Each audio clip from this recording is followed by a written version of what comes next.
Properties.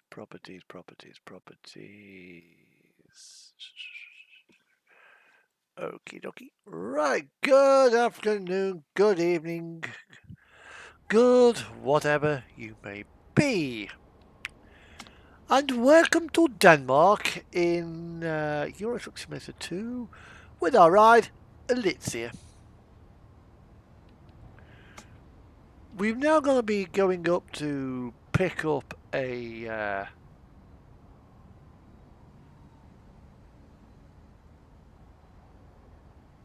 what's it load, I think.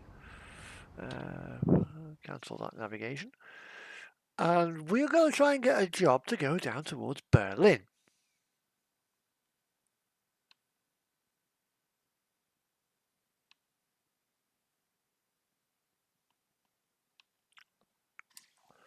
As we discuss what has been going on in the world. Now, the load of going for is going to be from Friedrichshafen to Kiel to start off with. Then we'll try and get a load down towards Berlin or Forsch or something like that. Sort of this area. So, without further ado, let's rock and roll. Hello, Supertram! I begin to wonder where you were. You kind of disappeared. So you've gone to Girvan. Oh, very nice. Right. What was that? What's actually in Girvan?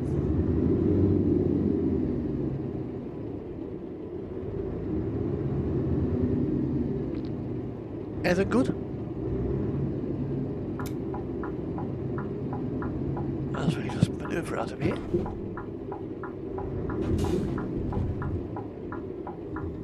Yes, I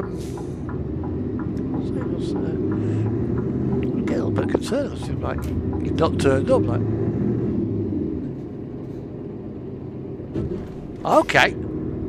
I've got a couple of Model 156s. Doesn't much, to be honest. Fair enough. You may have actually seen one of my last videos that I put up. Not live streams. Live stream is still playing virtual trucking games. Yes, I play a computer game of me doing my job.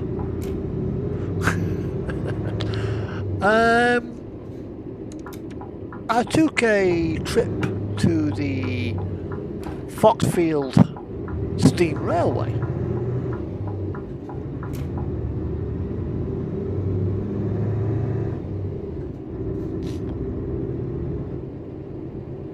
.433 and 504. Okay. I'll take it there in ScotRail livery.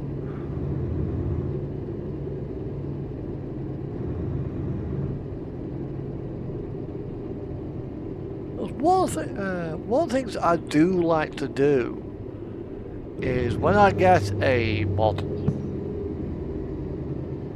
I like to have a look to see if it's still in service, and apparently all of my EF210s are still in service. I think my EF65s, all three of them are still operating. On me 31 Howling, okay. On me 31s, none of them remain, they've all been cut up. I think me 90 is probably at least I have a look at that one and see if she's still in service. The 47s I've got 47, yeah, they've all been cut up. What else? Not sure my class 08, I'll have to have a look at that. I think the RSS one's still knocking around. My DMUs, one of them, half of it was scrapped. The other half is on the preserve railway near Keith in Scotland. It's called the Spirit of Speyside, maybe on Tayside. I think it is. Of course, my 153s are still in existence because they're in the new, what's it, livery.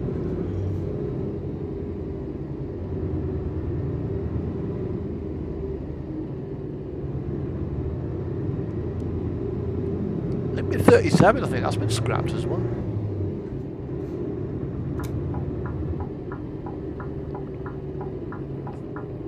Well, I've got a DVD to watch later on. Bridge of Spies.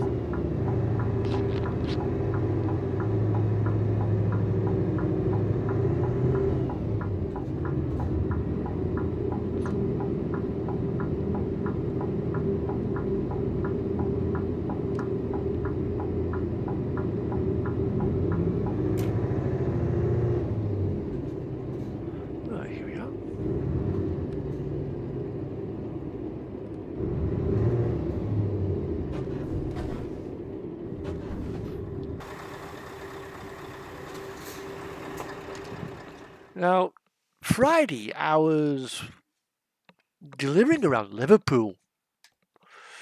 And one of the roads I went down was like, leads to where the container port is. A guy in a Harrison's Transport Scania T-cab, the new one, which is basically a converted S-cab.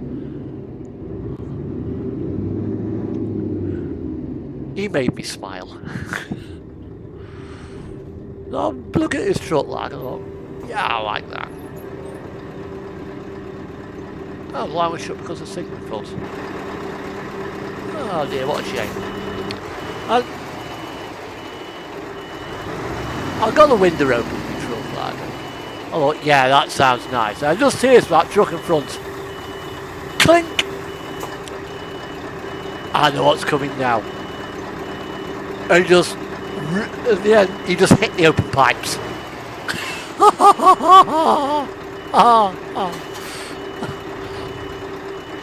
You know that sound where something that really makes you go warm and fuzzy inside?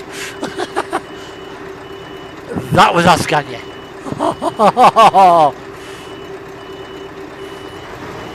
Oh, it sounded proper nice.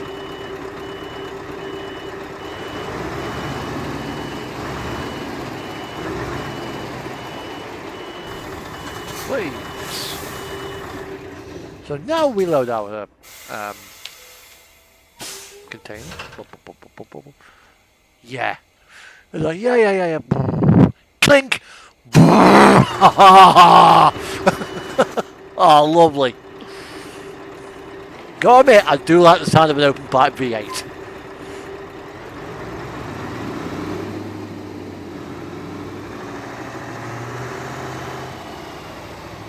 So this is what we're carrying today. We are carrying its refrigerated trailer. F6. Apparently it weighs 24 tons, so it's got the Summit inside it.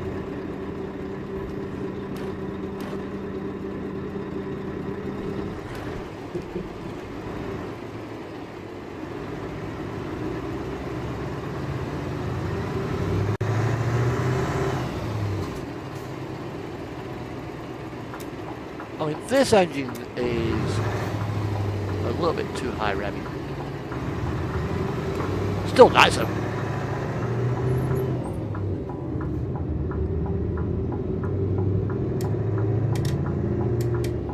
I need my lights on. It's getting a bit dark.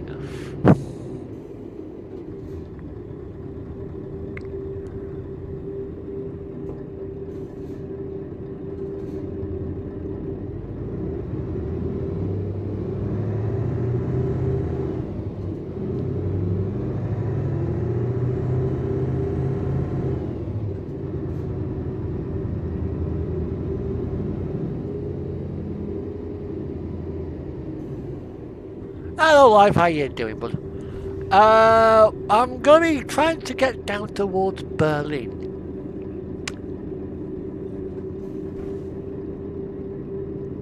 But I've had a good week. You know, last Sunday I was at the Foxfield Railway. Was it Saturday? Well, last weekend anyway.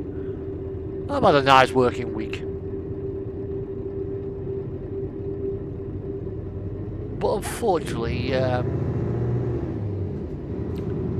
he's not carpet yet. Although he does not look very well, dear Donald.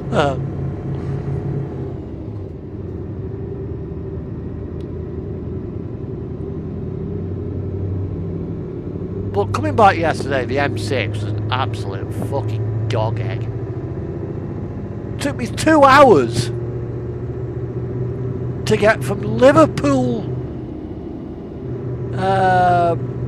to like Aintree area.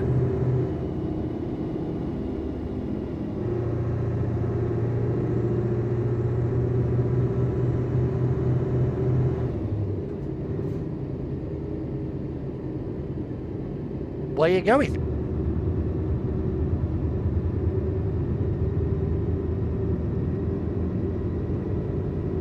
You're not going to be on for a while. Why? What's happening?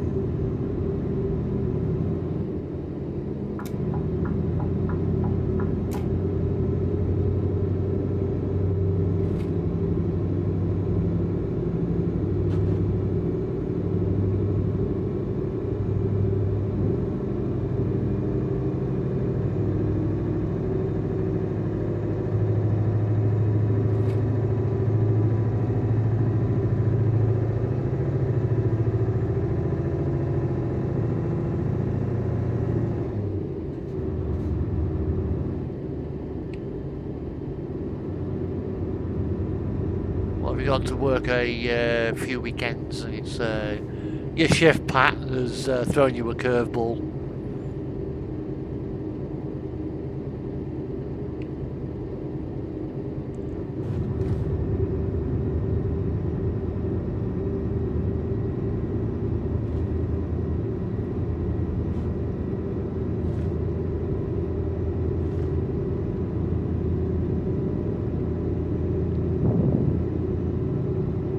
Okay, college course is always good.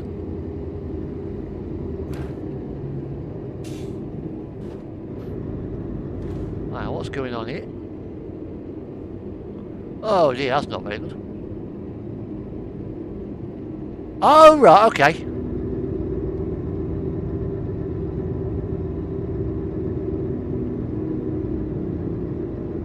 Yeah, it will do.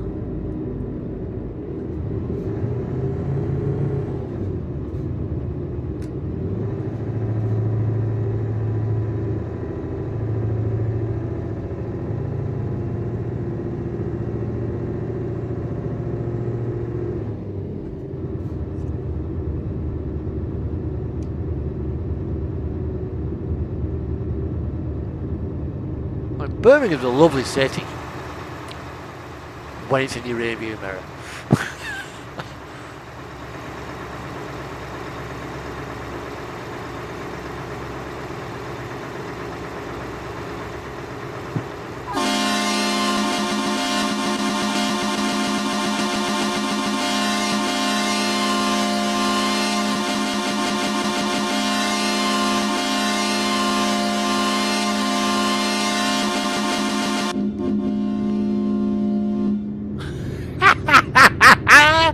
That's karma, boy!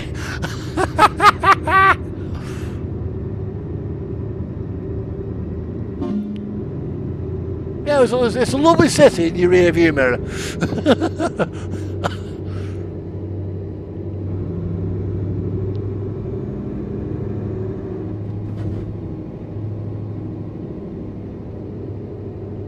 The fact that he got kicked off, he thought, he thought it was like, yeah, I can do this, I can do that, yeah. No one's got. Bye.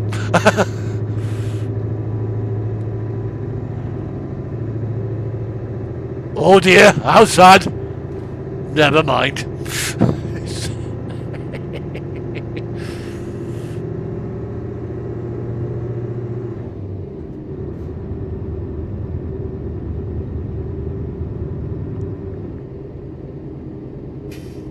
Some parts of Birmingham aren't too bad. But they're ripping all the centre of it up to make way for HS2. It's causing issues.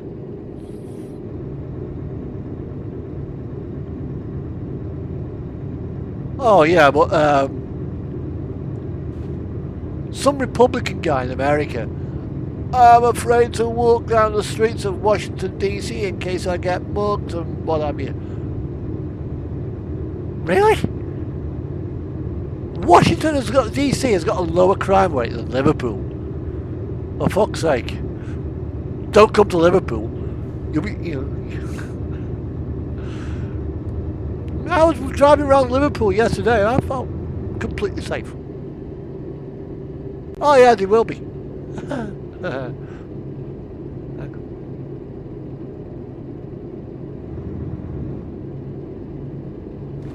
Yeah.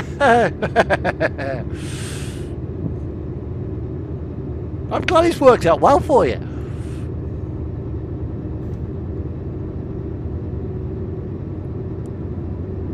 There are good times ahead.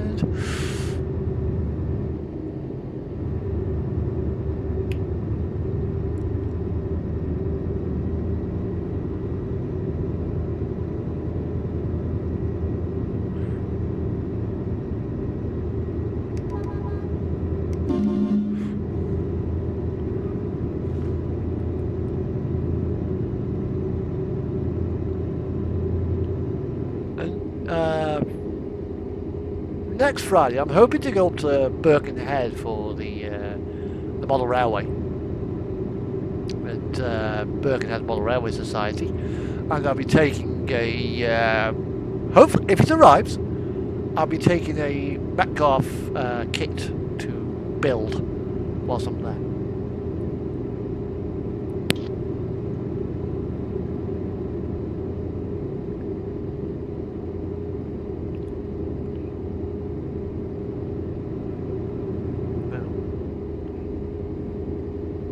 Actually did a lot more than last year because I know I'm in the right class. That's a good thing. You'll now, because now you're in the right group, a stable learning environment, you should excel. Your true colours will shine.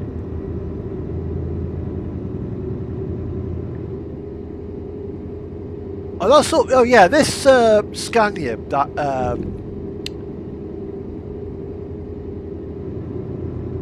made me smile. On the back bumper it said,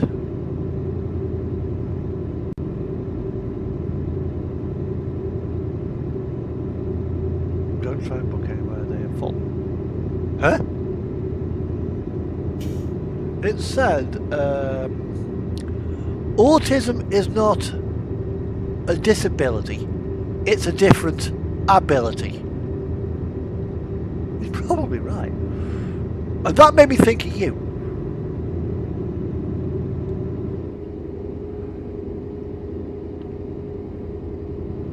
Oh, Train Sim World 6. Oh, nice.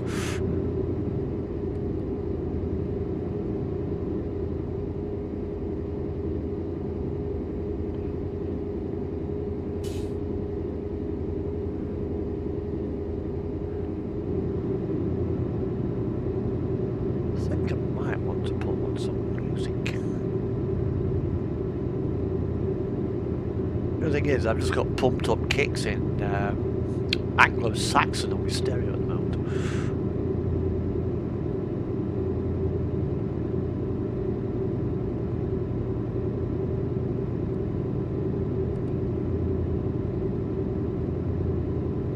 I suppose I could always swap profile as well, temporarily tap out, swap profiles, load up some music on my media player. Well, I've got to be careful what I put on because of copyright.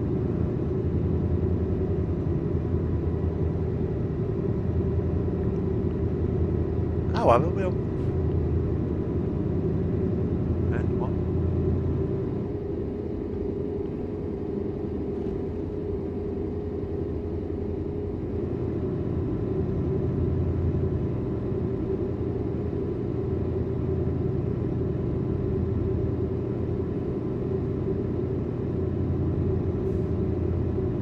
electrolyzer my back. Huh?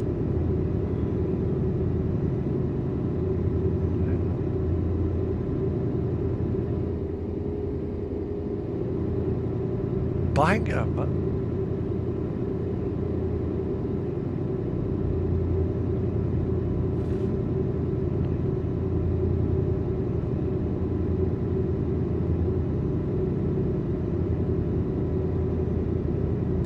A mobile cemetery.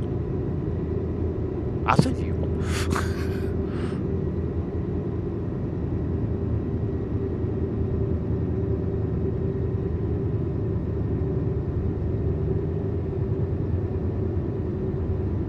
Oh, your anxiety bears. Yeah, I reckon now that you're in a stable environment, your anxiety will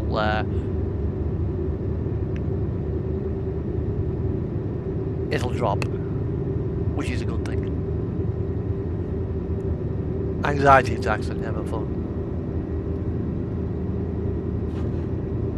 Well, I can't say I've ever really had one. A friend of mine has, he gets a bit anxious. Stay there, man. Stay there. Thank you. So we're now going to Colding, and well, where are we actually going on this trip? We are going to Kiel. There. We've got the Hamburg there. We can't actually. Makes me wonder why that road didn't go to there, because you think that road would actually go to there. There'd be a junction there. We're going to there. Then we'll try to get down towards Berlin. So I want to come down this road here.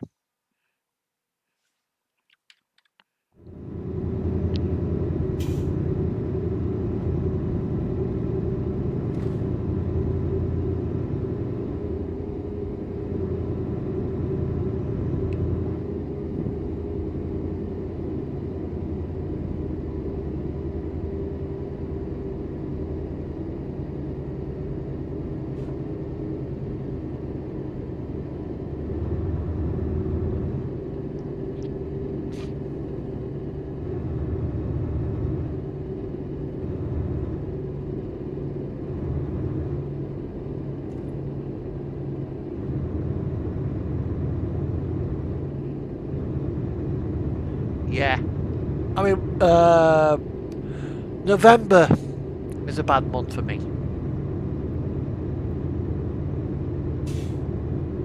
Because it's the month that I said goodbye to my mother.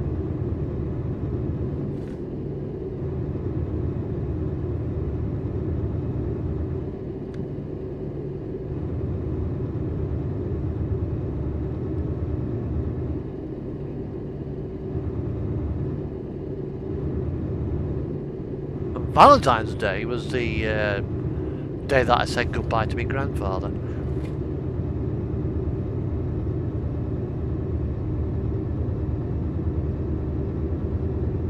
Mind you, he had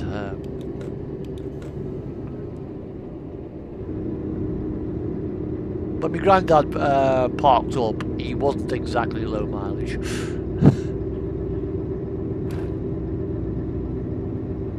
Yeah, my mother went on Remembrance Day weekend.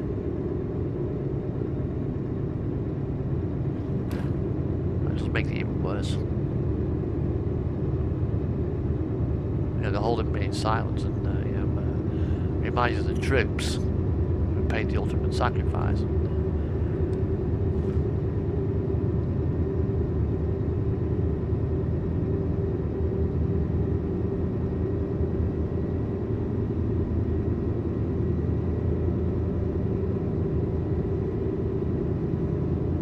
But the less we talk about that, the better.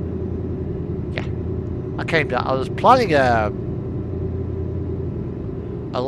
Saturday convoy session on Eurotruck. As I was getting everything ready on the Friday night. Right, we'll pack it up. We'll pick it up tomorrow morning. Goes downstairs about 2 o'clock. The TV's still on, which is normal. Saturday morning. Dog comes up, wakes me up, goes downstairs. TV's still on. My mother's in the electric reclining chair. Stone cold dead. Just slipped away during the night.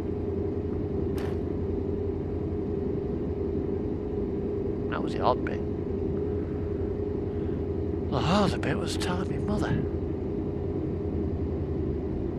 Oh, you won't be on because you'll be a breastplate again. Okay, no worries.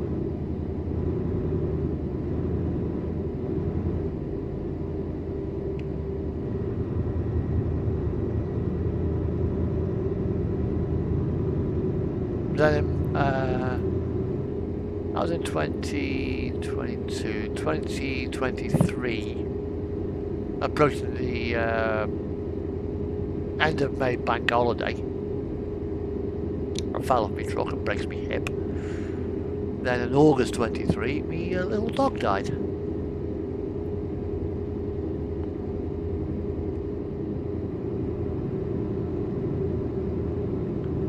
Two days later, I've got two cats.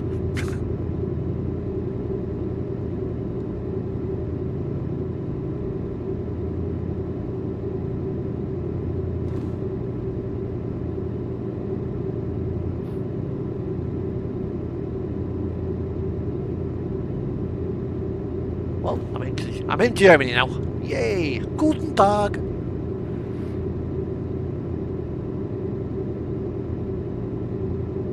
You ought to find some way, you know, as Supertramp, of recording some of your train sim stuff. So that would actually be interesting. It's the sort of thing I'd watch.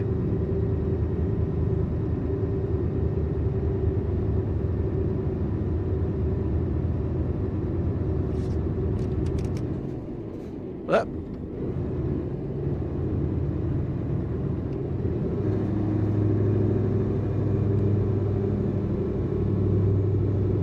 so we've now got 122 kilometers to go.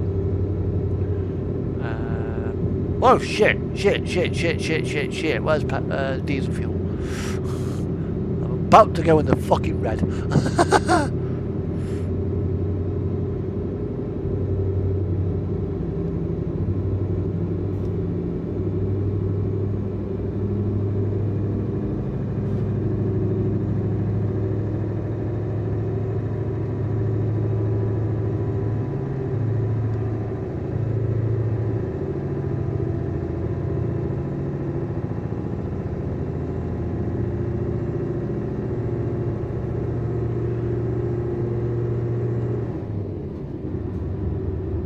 Can't take it with you.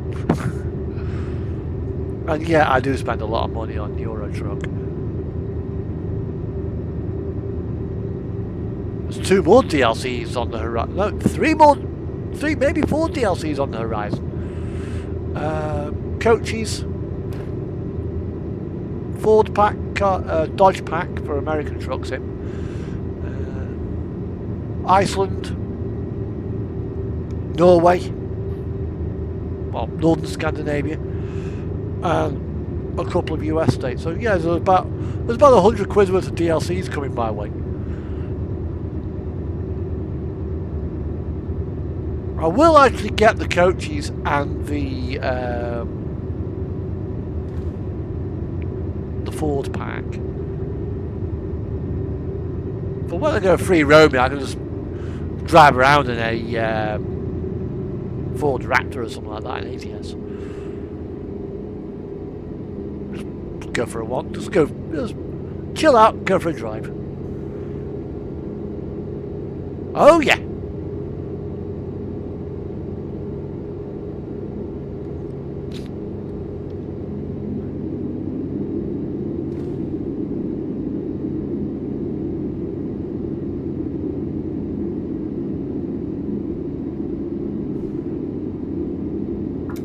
I actually want to go there for real.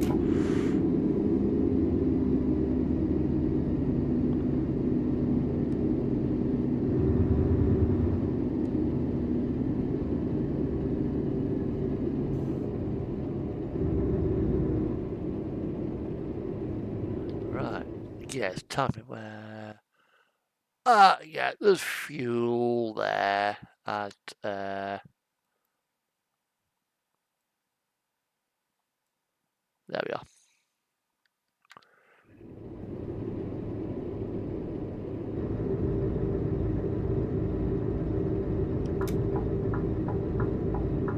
I'd like to see more dirt roads in Iceland.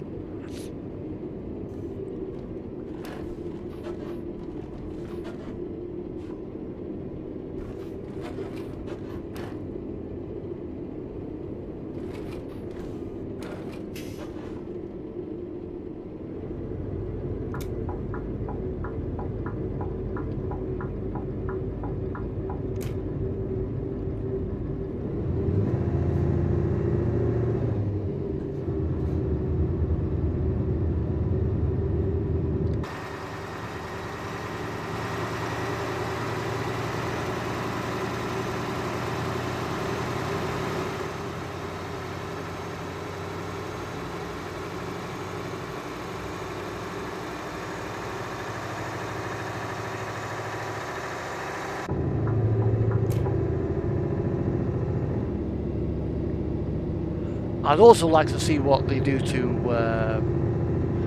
Reykjanes Peninsula.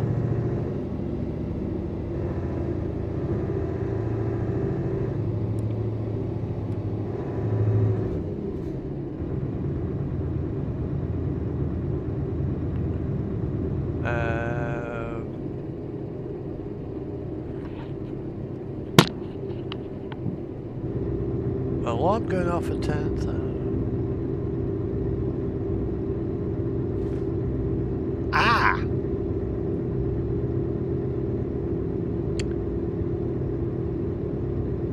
Right, they've done engine wear and the likes.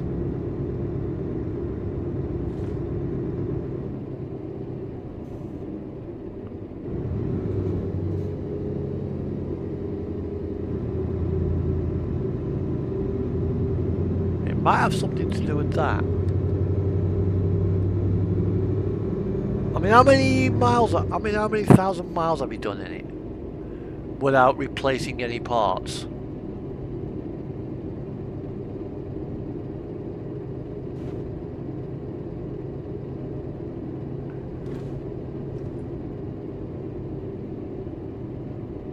Might have something to do with that.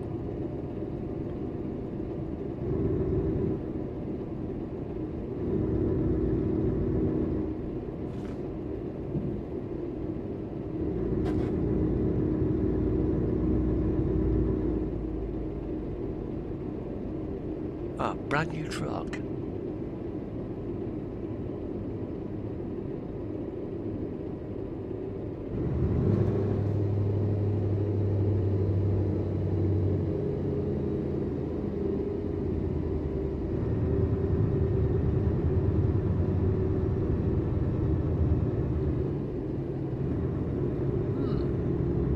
I have no idea. I do know that one of the sound mods has a handbrake warning thing, where sometimes if you switch trucks it doesn't detect it, and you go bing, bing, bing, bing, bing, it's if your handbrake's not turned on.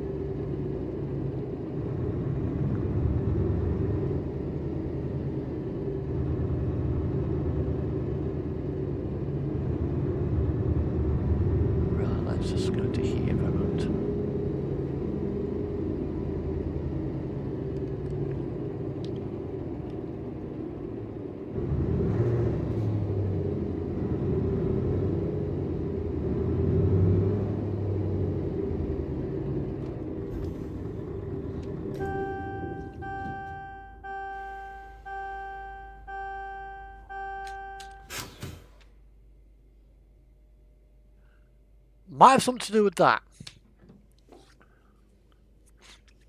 Where the vehicle you drove before, you left the handbrake off.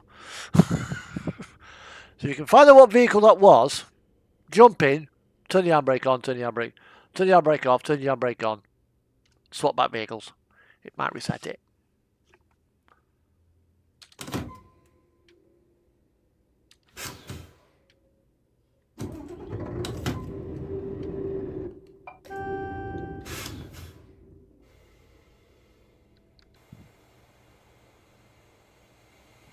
But the game's good at doing things like that.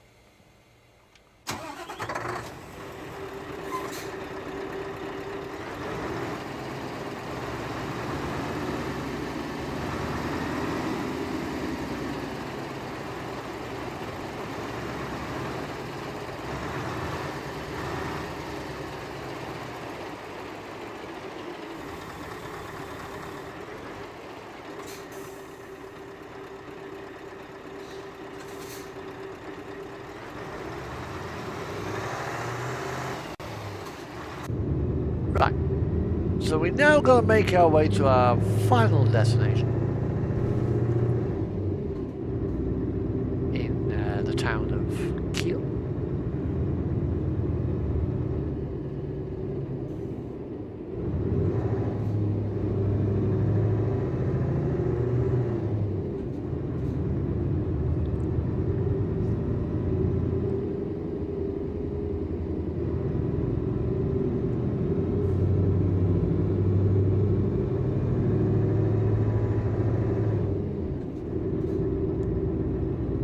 But, yeah, Donald Trump.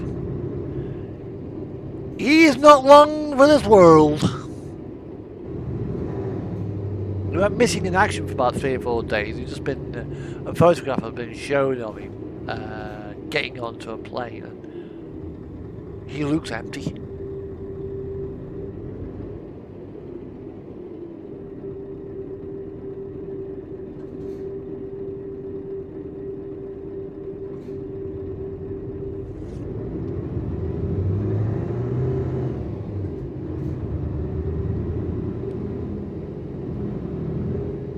A sad individual of a man.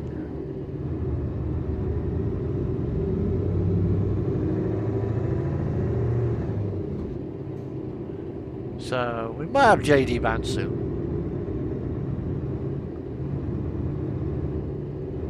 That'll be interesting. Just Dance Vance, but Vance can't dance.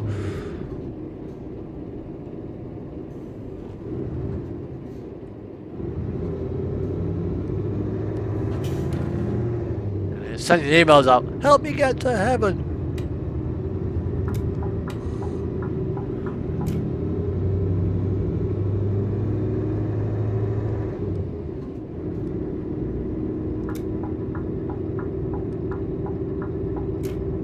Really, Donald?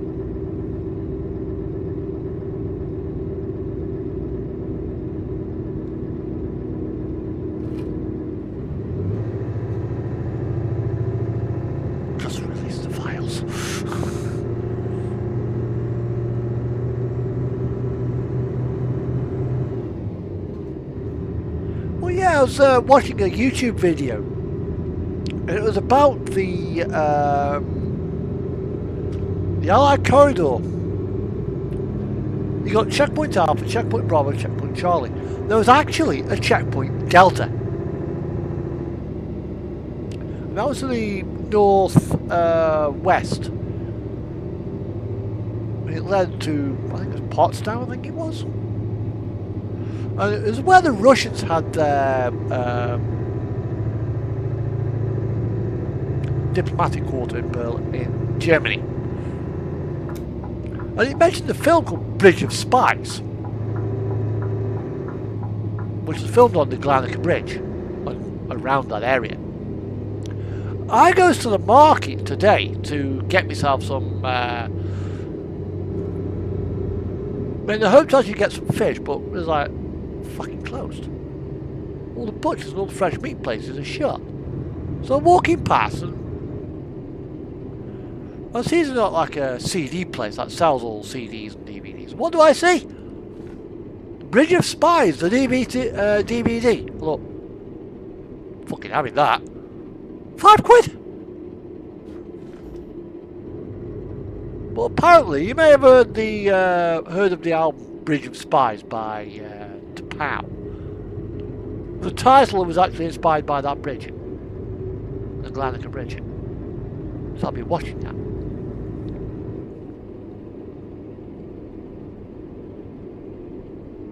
Just a bit like a random coincidence, like what? Right, okay, this is a different GNT layout.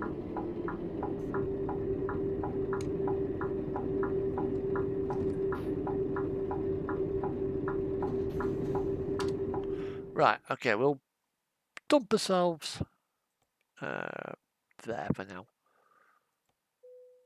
What's the hand of God come down? Oh, container. Yoink. Right, let's see what we've got. We want to try and get down towards Berlin. The road to Berlin. Got Bad Iron Housing. Well, that's going the wrong way because Berlin is there.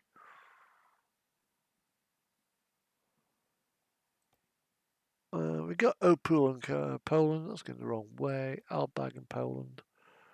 We could go that way, but it's taken down there. So, unfortunately, that is taking us the wrong way. Shall we leave that area? Neither have I. But I thought I'll get it anyway and watch it because it's... Right, Kiel. Right, we want to go to Saltau. Where else? Dortmund. It's going completely the wrong way. Also Leipzig. Gets us close to Berlin, and it is another container. So we'll go down to looks like we're going down to Leipzig. Ah, Berlin! Boom, boom, boom, boom, boom. Didn't see that fucker. Right, so we're going to take some a flat rack of container planks to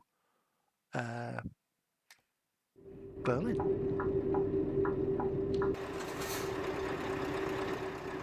Right.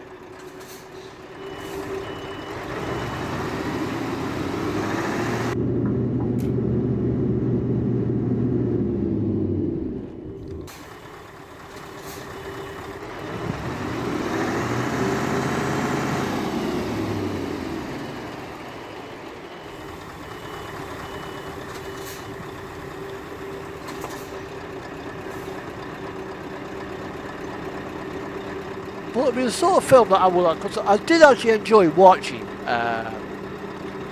Red October and Ice Station Zebra. That was a classic film, that was. Well, apparently,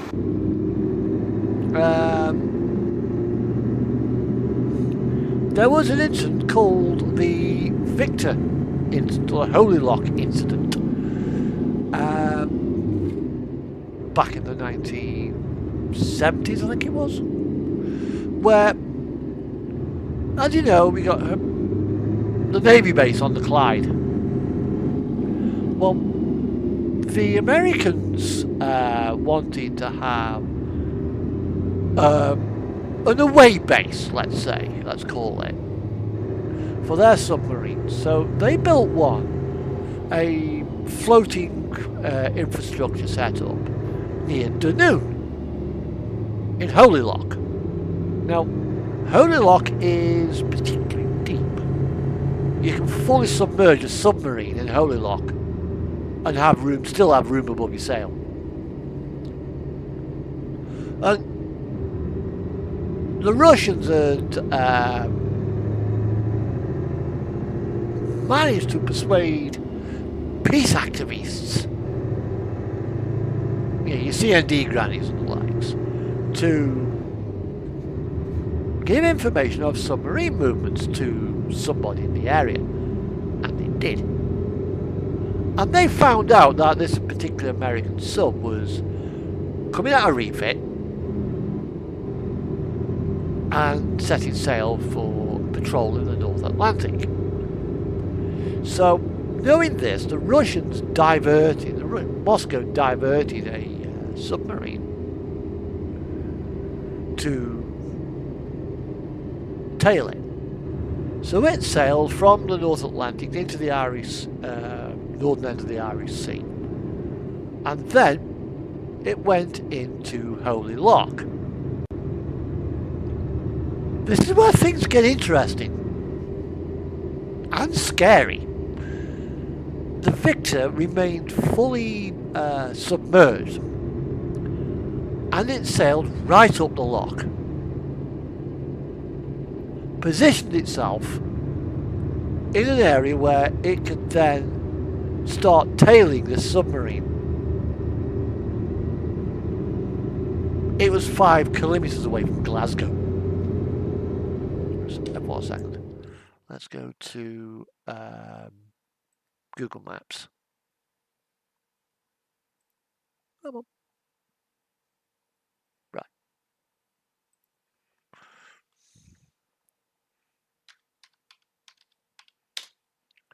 Dunoon, Scotland.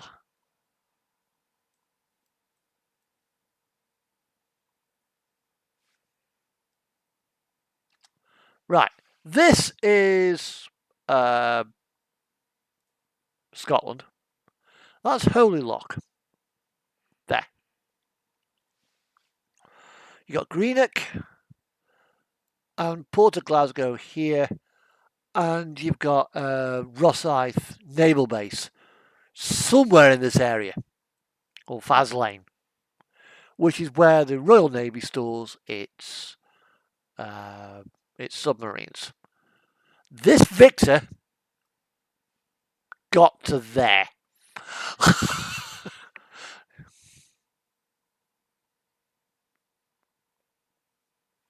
Holy fuck! They're like less than 10 miles away from fucking Glasgow. And there's Dunoon there. And they'd actually got the submarine left the facilities, sails out, and the captain ordered of this American submarine wanted to make sure that the thing was working properly, so did a test dive in the loch. Clang! The two submarines swapped paint and dented a few panels. The Russians kept quiet about it, the Americans kept quiet about it, and so did the British. The poor Russian captain actually was able to sail back to Murmansk at periscope depth. It was like, fucking hell, they did get fucking out. They actually got in our back door. And this particular program was, I got to link about it. Yeah! Let me just bring it up.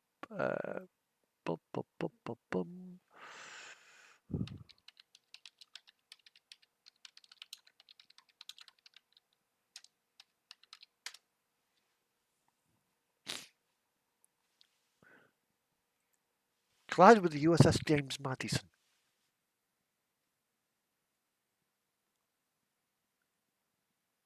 Ding, ding, ding, ding, ding.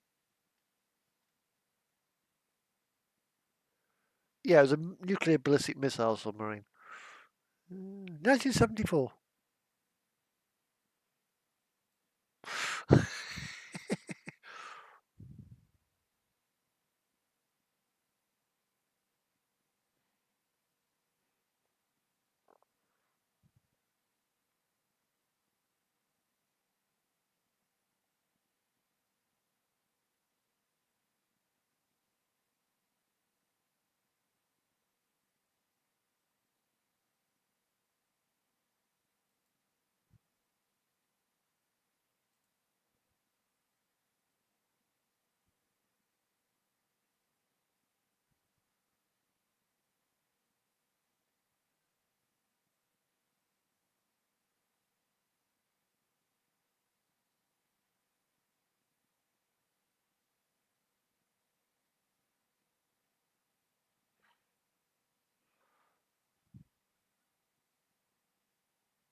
Now imagine being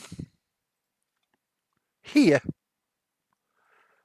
in a fishing boat, and you're potting ashore, pop, pop, pop, pop, pop, pop, pop, and you see an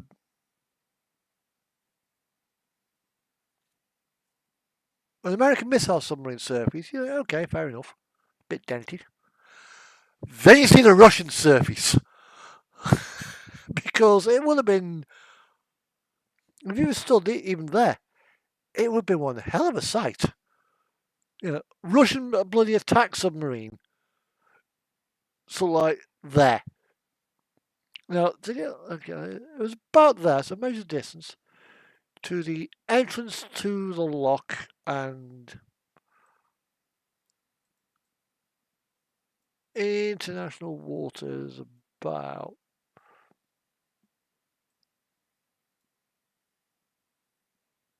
there. That's more or less halfway. That's the limit of our territorial waters.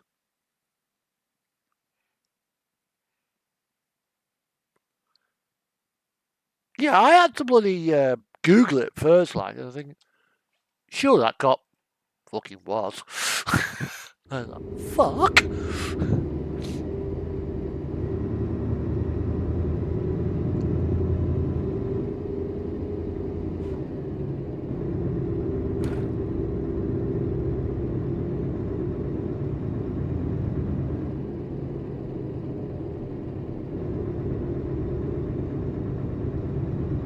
Well, the thing is, though, where they were doing it to us, we were doing it to them.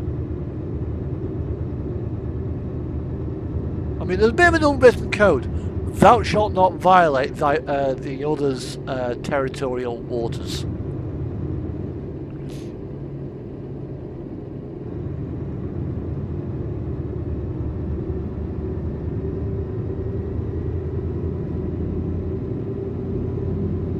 I think you'd call that.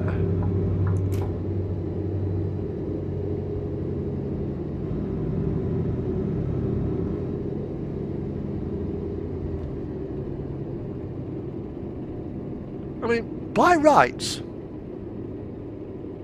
we probably could have, the Americans could have quite rightly, and so could the British, for that matter, if we'd have found it that close to our waters, we could have depth charged it quite easily.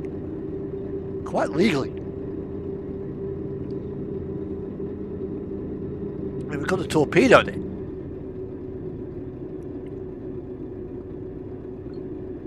And have it sit on the bottom of the Clyde. And then obviously go and retrieve it.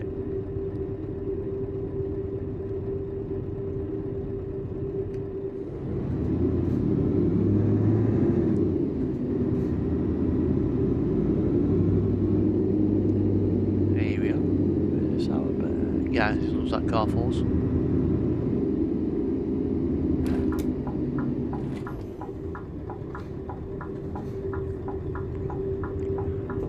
I mean, the Victor it's a bit like the Astute or the Los Angeles.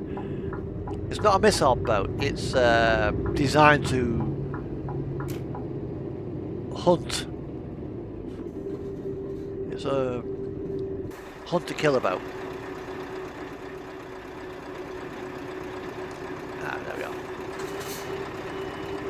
So it's designed to roam around and find enemy shipping, be it commercial vessels in time of war, your enemy's military vessels like aircraft carriers, battleships, or the submarines, and sink them.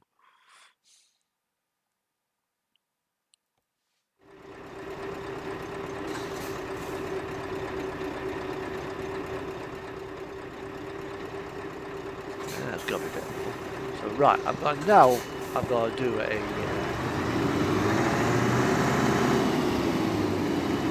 bit of a spin.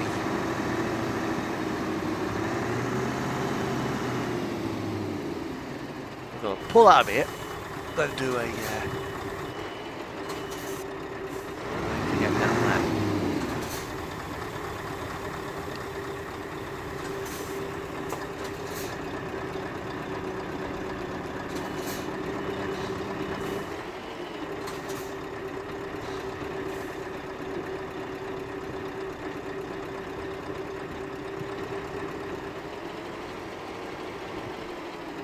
But how many other times has a rather let's say unfriendly navy sent a submarine out and got into our waters? I bet there's been more than one.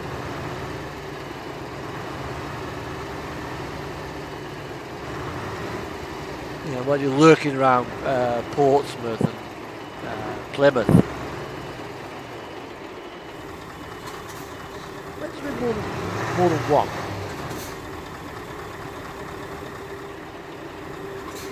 But apparently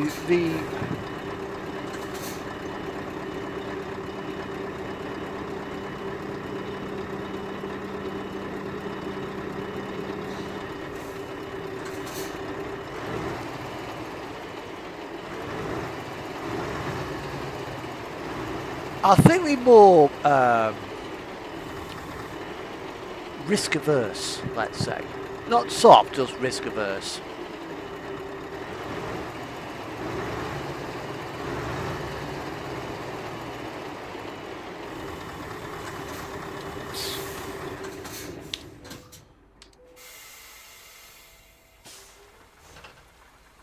Oh fuck, it's raining.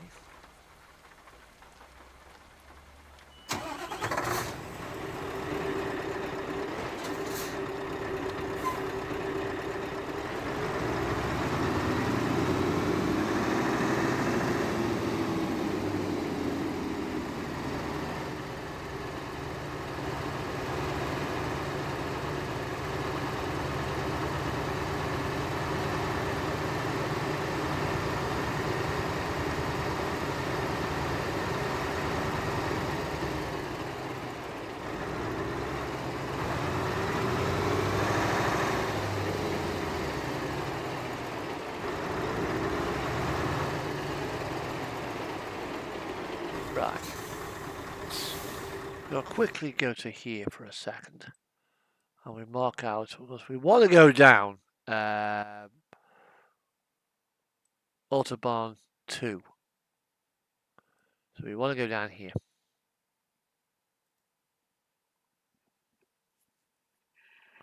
There's a reason for that.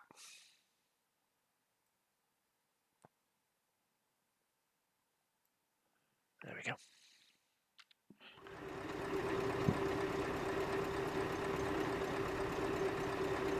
Yeah. Which I think in this day and age is a bit silly.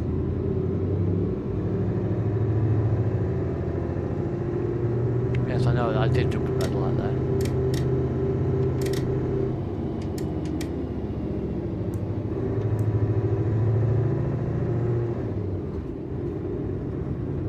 And back in the 1970s, our military was something to. We had some serious numbers back then. Mind you, we were deep in the middle of the Cold War. Nikita Khrushchev, I think it was back then, the guy before Gorbachev, could have quite easily pressed a button. We came very, very close to nuclear conflict on several occasions.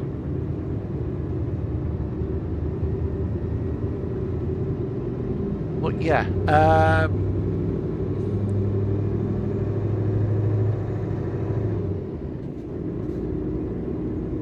it may, this particular guy who did this particular documentary, kind of get back on track here, was a former service member, was in the army, and he got a couple of videos done of the military checkpoints.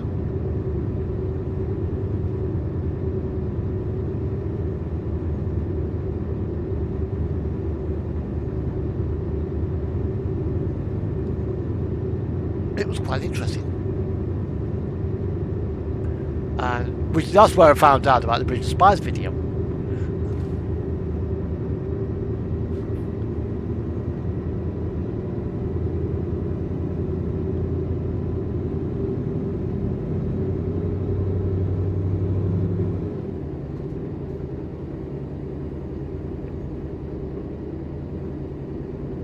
It was often used for exchanging covert agents who've been captured.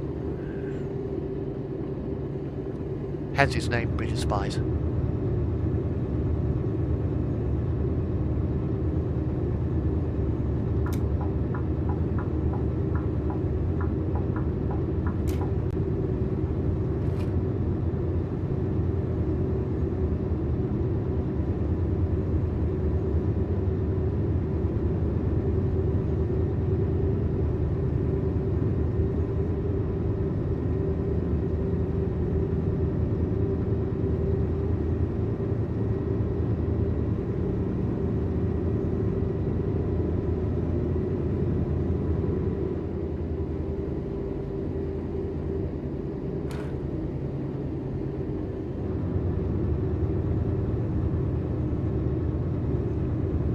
To be honest, we probably would, but I don't think we'd be invaded.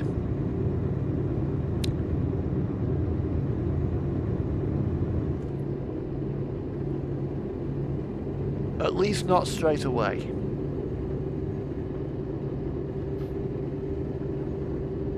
Because I do admit, our military, although small, isn't exactly using third-rate equipment. So what they probably do, they probably stand off, try to soften us up before invading.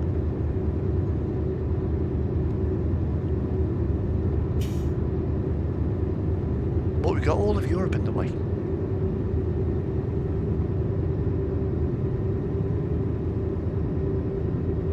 Besides, if they did try, Article 6 would get triggered.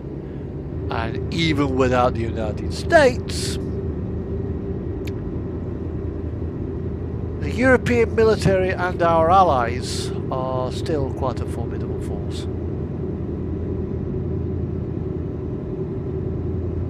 Oh, by the little guys in boats. Yeah, we are.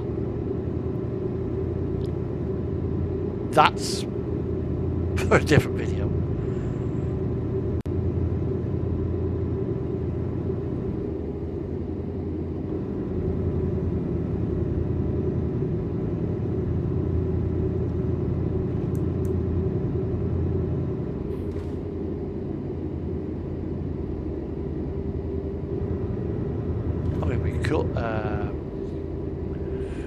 Although related to that, one of the things that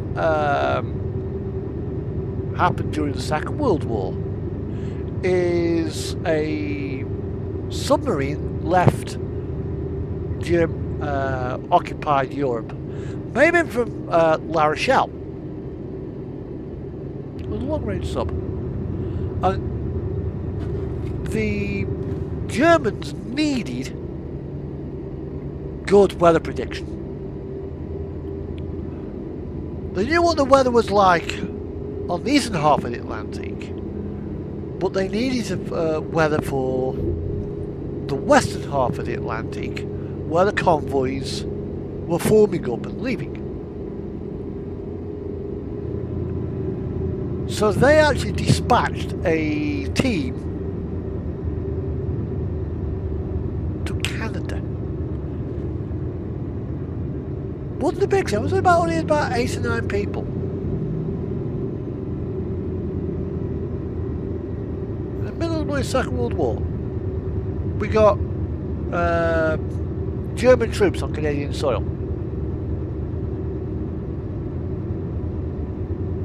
Dispatching, doing radio, telephony and bloody signals information by Enigma to relay weather information back to Berlin.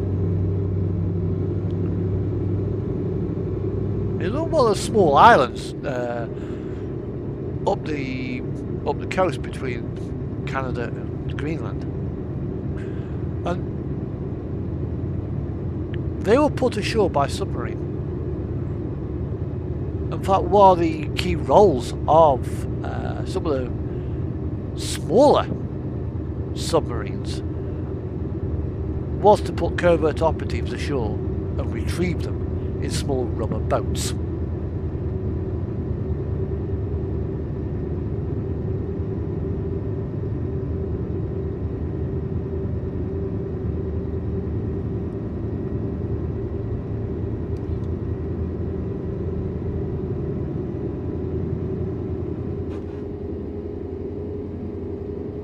They were doing it to us. We were doing it to them. Oh, Saxon.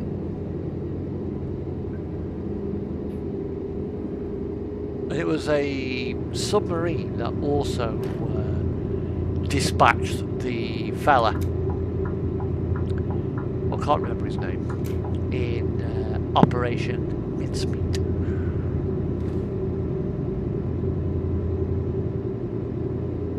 Where what he did, he took a homeless man from London,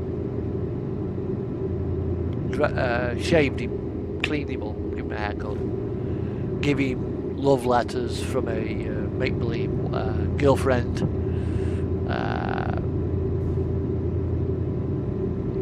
identity papers of a rank where high enough to be of note and of interest to the Germans, but not too high as to make it sort of like, this is a ruse. And basically then wrapped him up in a military uniform with a briefcase strapped with him. Inside this briefcase was fake invasion papers.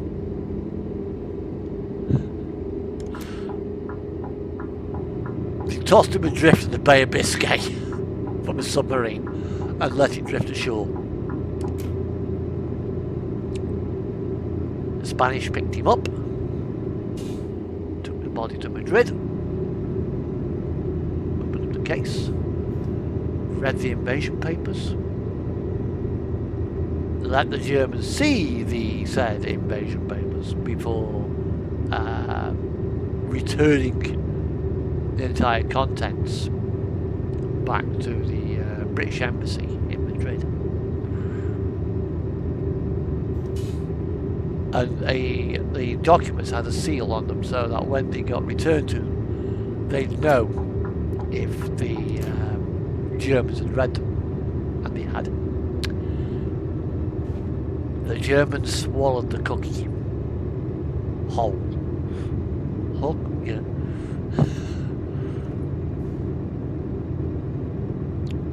And they moved an absolute fucking shitload of troops from Italy to Greece.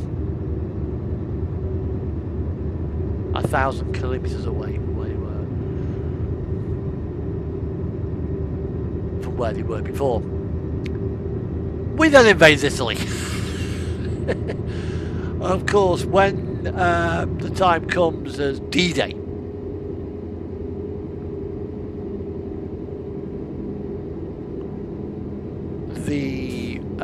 Hitler was convinced, because of all the misinformation that we've been putting out, that Normandy was not the target.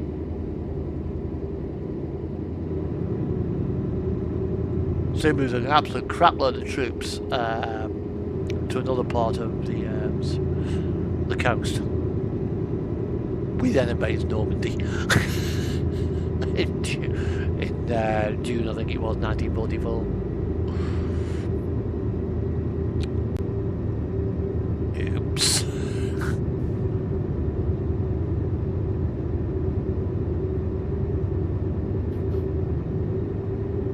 Deception and the art of warfare.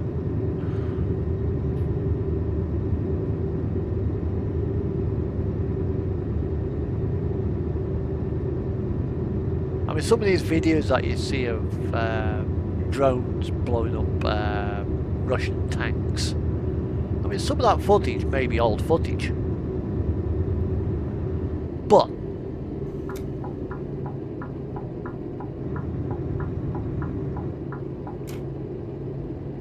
if you control the propaganda, you can control the hearts and minds of the enemy and make them lose hope, which I think is one of the games that Zelensky is playing. This went on in World War II. You may have been heard, I think it was Lord Haw, an English guy, and he broadcasts from Berlin. He was actually found guilty of treason after the Second World War and promptly dispatched with a rope around his neck.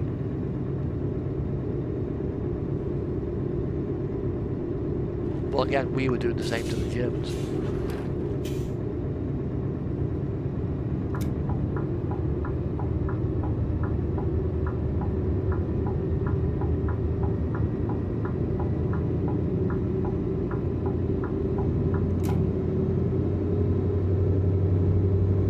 And this has gone on since basically warfare. Right back down to even before the birth of radio, propaganda is nothing new.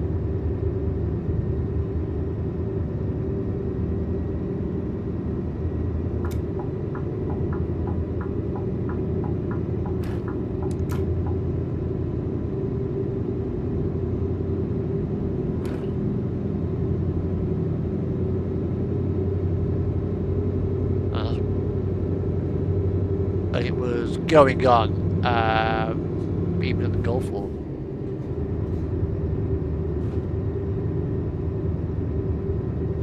In fact, I think even the North Koreans are employing propaganda to their own people, saying that the West hates them.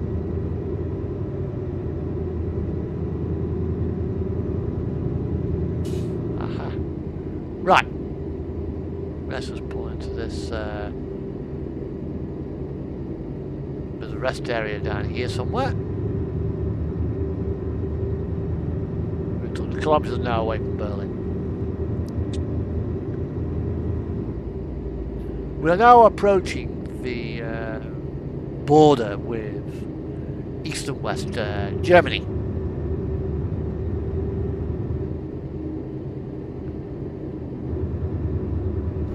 And this Raststatten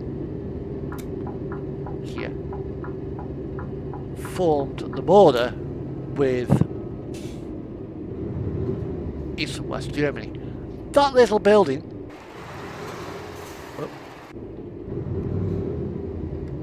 there is a depiction of a former guard tower. Yeah, let's have a cup of tea.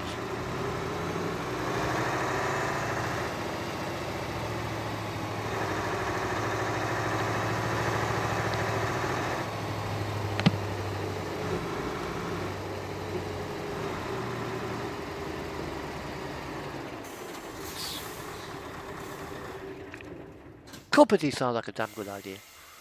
Right, but before we do, we'll just zoom in. All that there, which is now, I believe, a museum, is part of the checkpoint area to get into East Germany. This is Checkpoint Alpha.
Right, I'm back. So, yeah. You would come in off Autobahn 2. None of this infrastructure was around back then. And you come in, you come up there, you come around here, and you go into there. You then pick up your travel pack, and then you will proceed to a second checkpoint. Where, if you're a military officer, you would speak to a Soviet authority officer. You see, the British, from the NATO military, didn't recognise the authority of the East Germans, but they recognised the authority of the Soviets. Bit of a long story, and I will I'll go into here, and I'll get a link up for the video.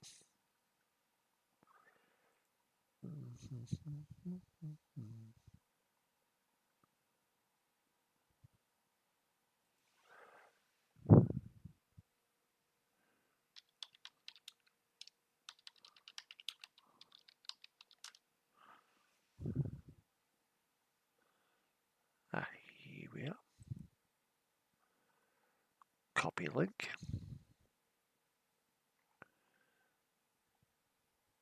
Right, and now I go to my channel.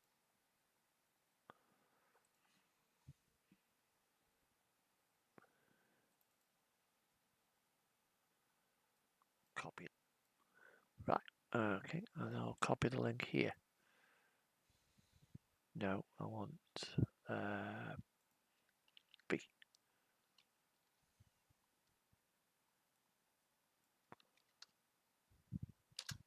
I think that's it.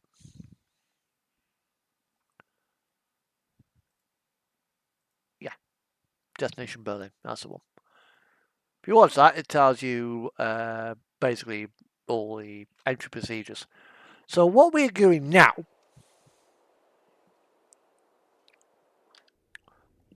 is we are going now to Berlin.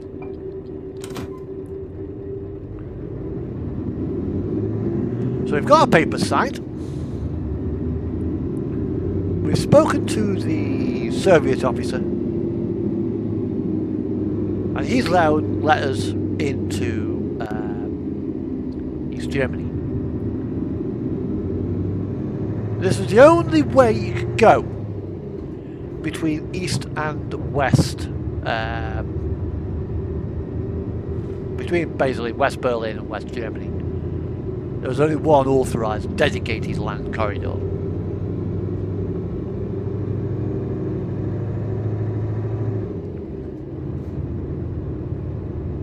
You weren't allowed to stop at any rest areas either. You just, unless of course, obviously you broke down, you had to stay with you. There'd be various cards that you'd have to fill out.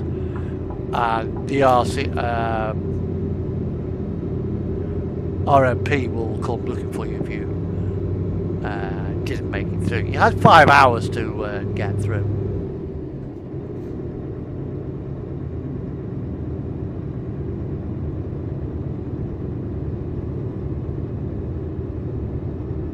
And photography was prohibited. So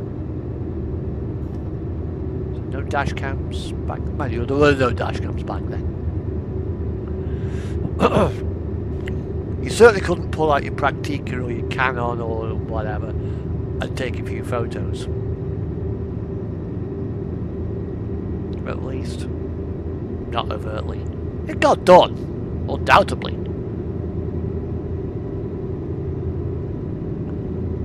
And it was a 100-mile stretch, about 160 kilometres from Checkpoint Alpha to Checkpoint Bravo. Of course, once we get to Checkpoint Bravo, which I don't think is actually depicted in ETS 2. would be nice.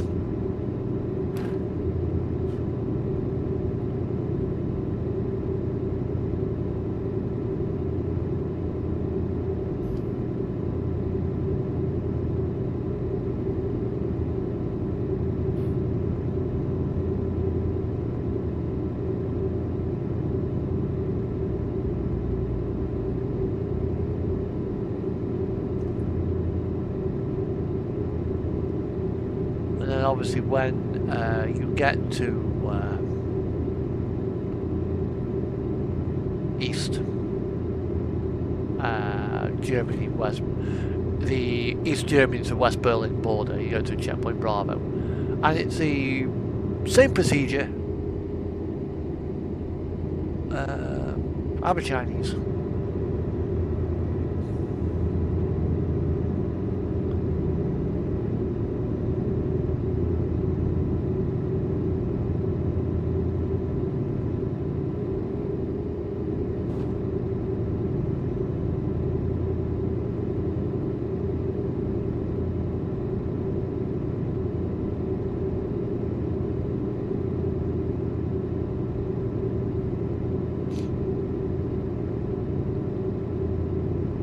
And you obviously go through you arrive at the Russian checkpoint first, I think, and then you go through to the Allied checkpoint, and then you're in West Germany. Well, sorry, you're in West Berlin.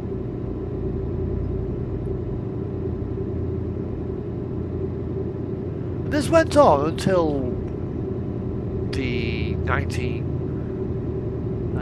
back end of the 1980s, beginning of the 1990s.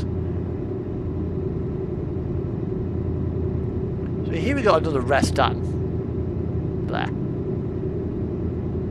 We couldn't stop. We had to make sure we had plenty of fuel for the entire journey to make West Berlin in one go. It didn't take long to get there. A couple of hours.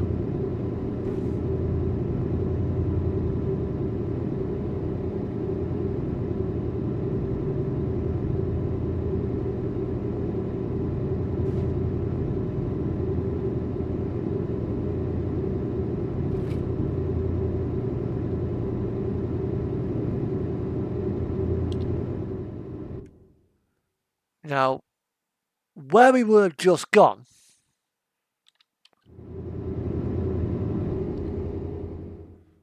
is actually where, because obviously distances in this are properly condensed.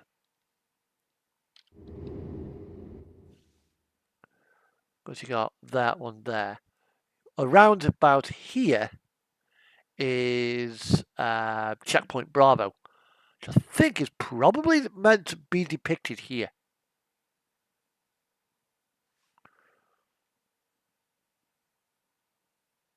And the Bridge of Spies is up here.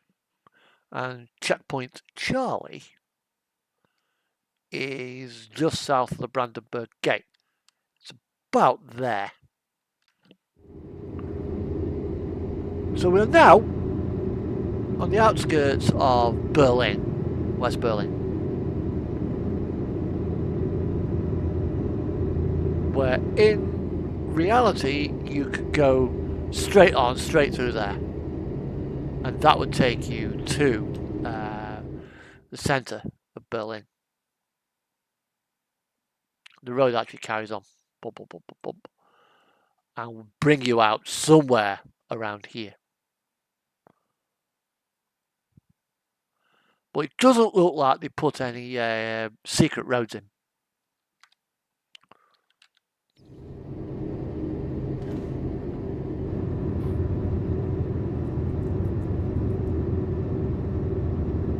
Unfortunately, yeah, we're ready. I'll say it's only 60 miles. About 60 to 100 miles. It ain't that far. And obviously with the compression of distances between ETS2, you cover the actual distance very, very quickly.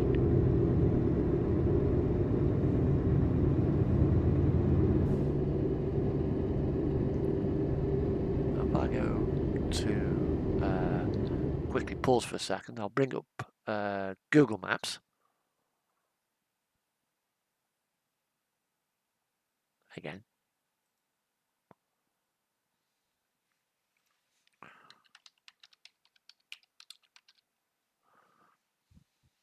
Checkpoint Alpha. Right. This is at Helmstadt.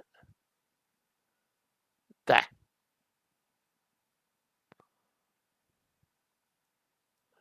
So we go from here. Let's get directions.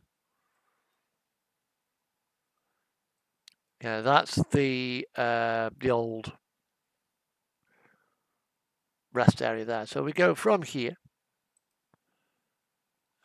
Directions from here to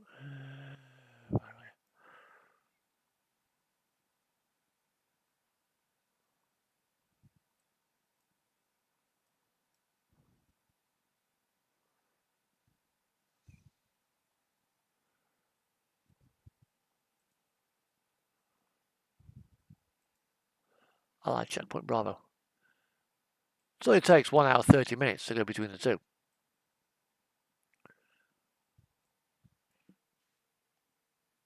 Yeah, it does.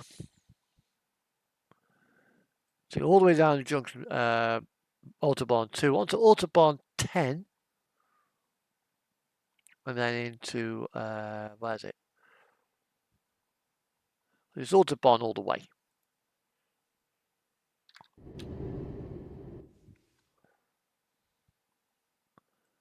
So yeah, reset navigation. So there's also what's it, 10, and there. Oh. So it could be around here somewhere.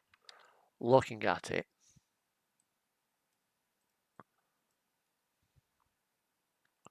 Let's go to there. Let's go to Berlin there. But no, we're approaching it from the south of Berlin. So I would say it's probably, yeah, it's around here some, looks like it could very well be around here.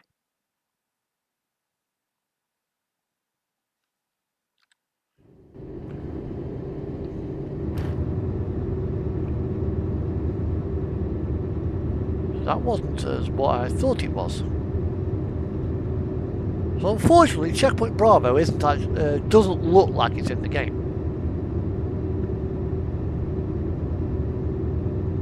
But that tower that you saw at the car park where we were waiting for our brew, that was one of the East German control towers.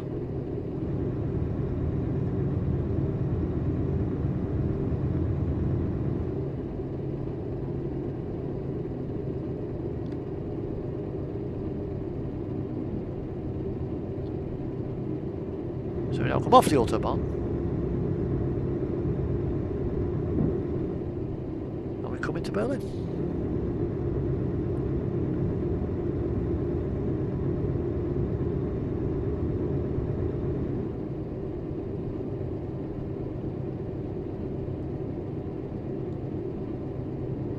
Apparently the main building that's at Checkpoint Bravo is... It's a protected building. It's a bit like the Alisti building over here. So the Checkpoint Bravo sign is still up. But it's owned by DB Schenker. Apparently. So we've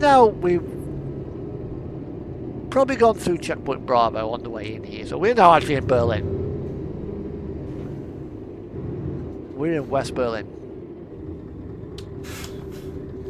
And the Bridge of Spies is located up here near, I think it's Pot. I think it might be Potsdam, I think it is.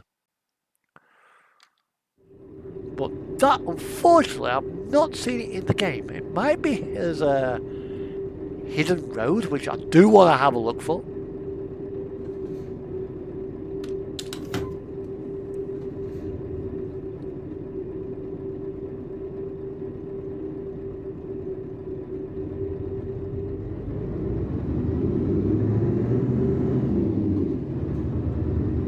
We'll get this, we'll drop our trailer, we'll unload, we'll drop our trailer, and then we're gonna go for a wander.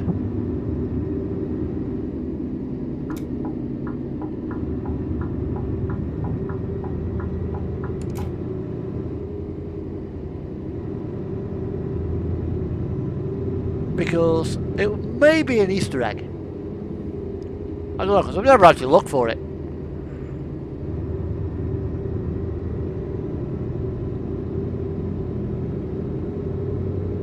Be nice if it is.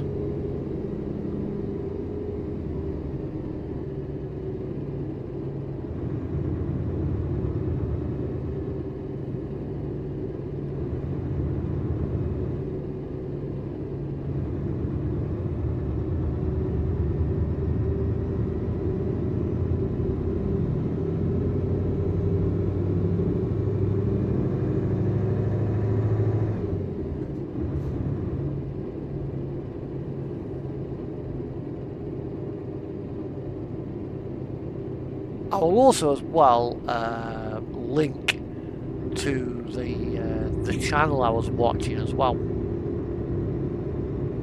If you like a history, you might actually find it quite an interesting channel.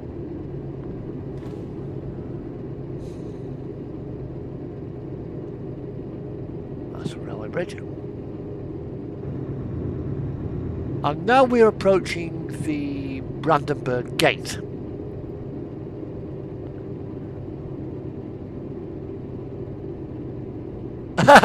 Yeah.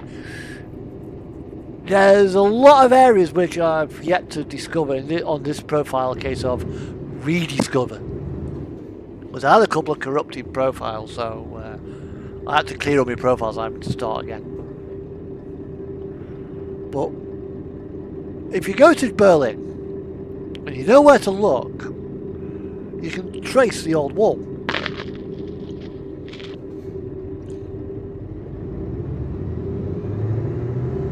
And there are signs to it.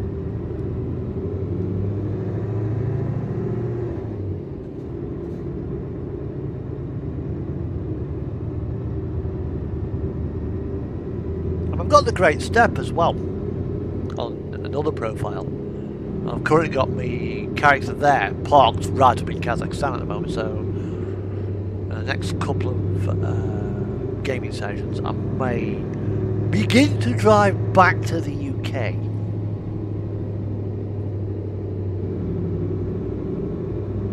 But lo and behold, SCS have brought out bloody 156 beta. They've only just given us 155. For fuck's sake, SCS! We can't keep up.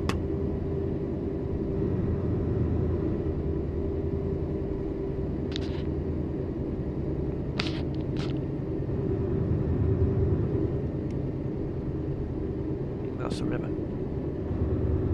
Now somewhere, I think it crosses that river.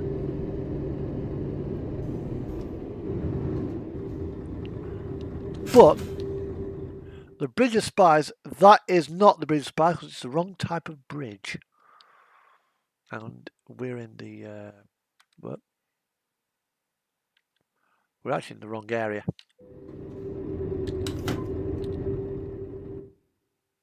Let's be there. The Bridge of Spies, I think, is up here.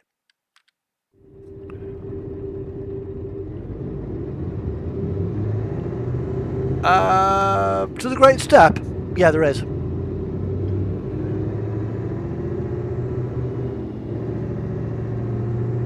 You've extended Georgia and Azerbaijan. You can go right. You can drive right across to the Caspian Sea now.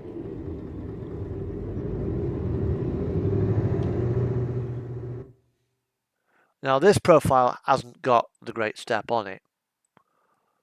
Boom, boom, boom, boom, boom, boom. You go right to there. and then if you've got the Great Steppe, you get a ferry to around to here, up the Caspian Sea.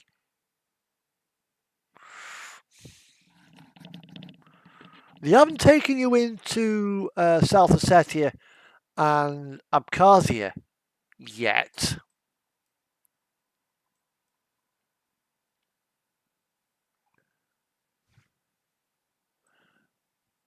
Well, basically, you make your way to Romania or go to either Varna or Constania, and you cross the Black Sea to Poti, as you did before. But now you can drive all the way across.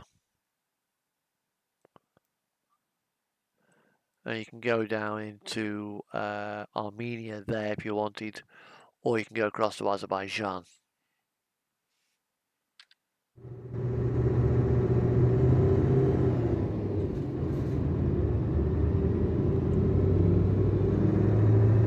Yeah, I did it a couple of patches ago. I knew they would.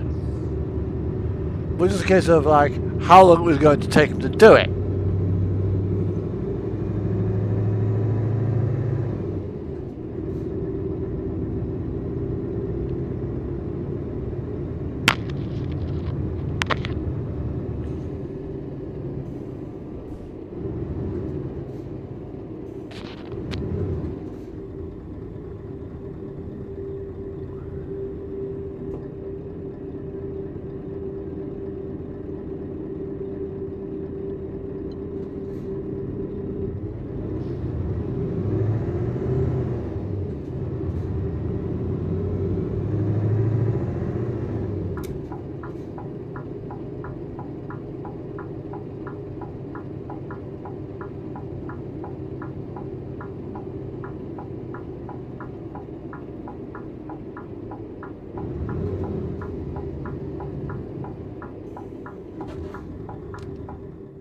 Right, and I can't be asked to park it, so I'll just dump it there. So now, let's explore Berlin.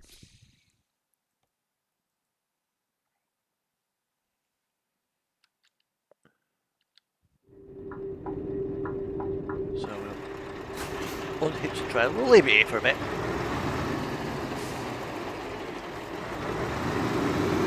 Go here for what we gotta do. In fact, for what we gotta do, it's probably gonna get in the way.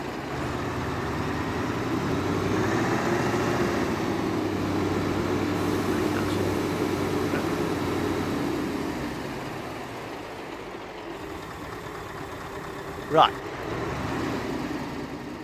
So we are now here. So we're going to go up to here and just have a look to see if there's any hidden roads up here.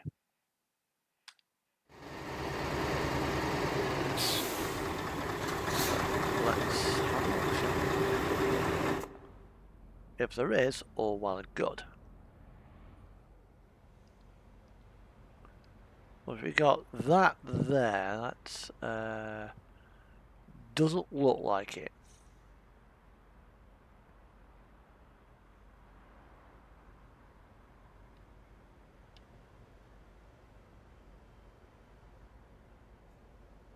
Although, I mean, that's a port there. So we've got one port there.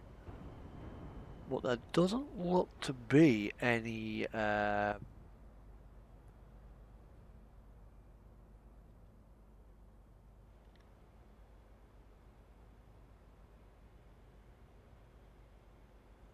way into there, but there is something there. Right, okay, let's go.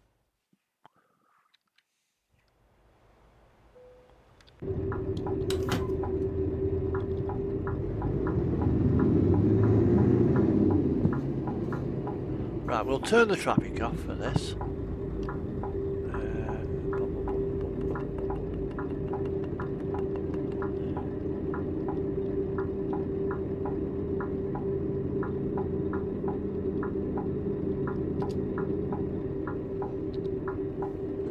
Right.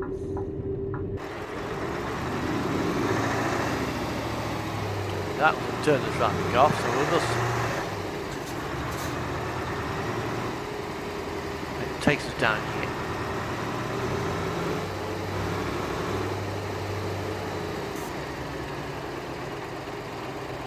Zoom in a bit more.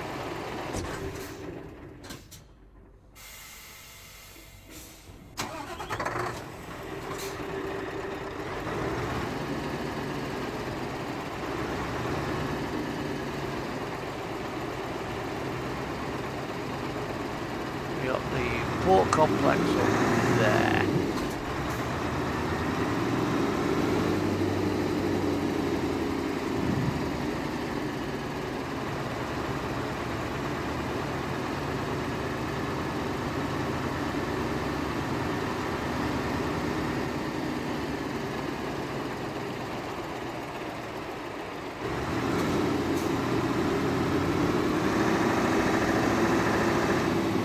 Now, as you can see there, there's a yellow axis. Yeah, put a barrier there so we can't actually go in there. It'd be nice if we could, but we can't.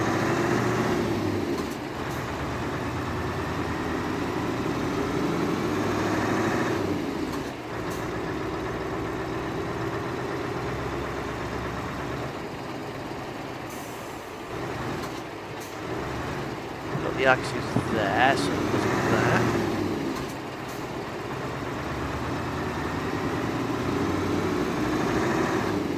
There are actually players who actually, when they get a new DLC or something like that, they literally go around deliberately hunting hidden roads.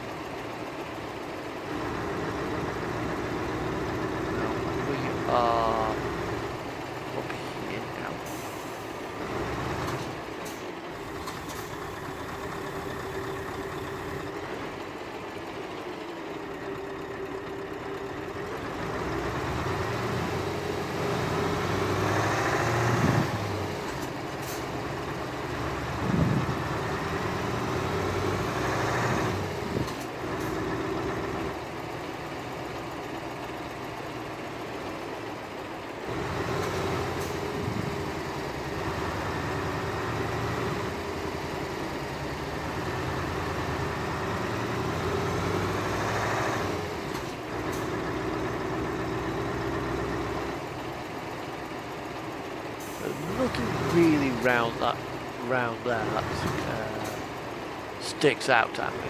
So,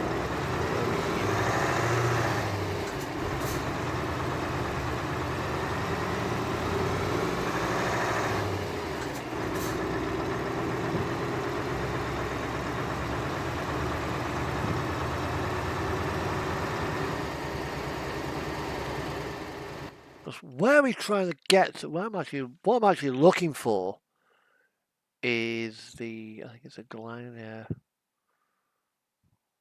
something bridge.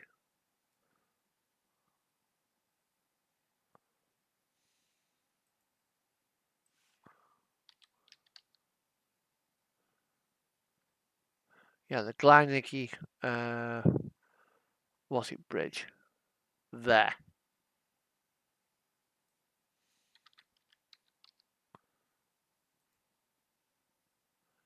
That's what I'm after.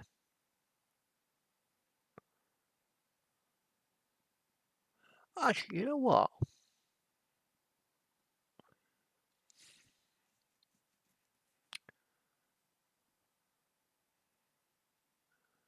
Let's just go to there, because this is the Bridge of Spies.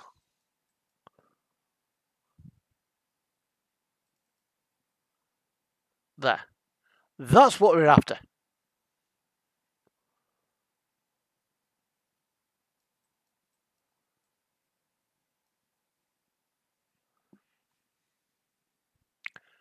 Hey up, Gurphy, how you doing? How you doing? So we are... You know what? Remember that bridge that we came across down here? Earlier on?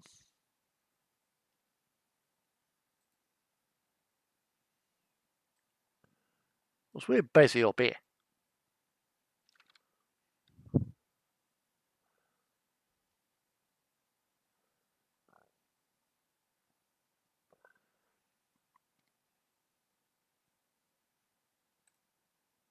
I think it's down here.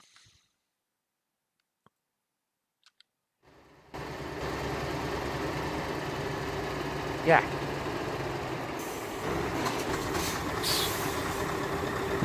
Go up to here and... You know, so there's our trailer.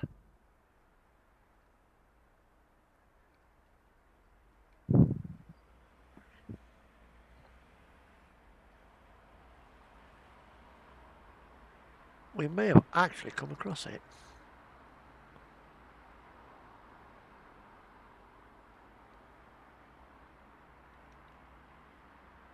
On our way in.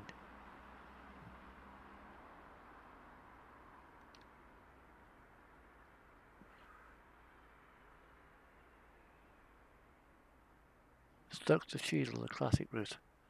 Okay, the old back road.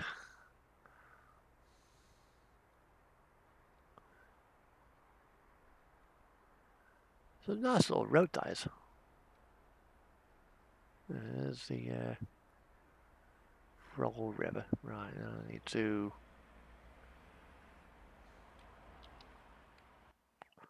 So reset my navigation. I came sort of back that way.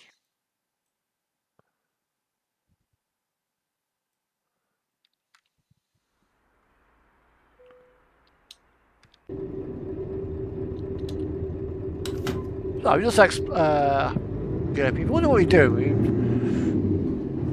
I'm just basically exploring Germany. Because in the game, checkpoint Alpha, the Allied checkpoint, is depicted. But as you know, you got checkpoint Alpha, checkpoint Bravo, checkpoint Charlie to go to East Germany, into West Berlin, and obviously Charlie will take you into East Berlin from West Berlin. There's also checkpoint Delta, which is the Bridge of Spies. It's not a gym. And what I'm looking for is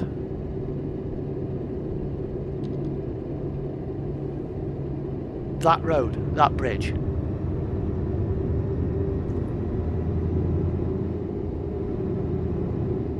To see if they put the the Glarnaca Bridge, which funny enough, I was watching a YouTube video about the checkpoints, and the guy mentioned checkpoints, the Bridge of Spies.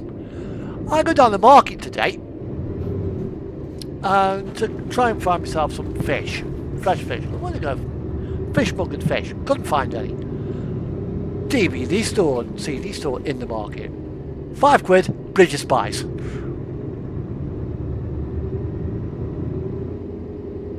Are you sure it's in the game?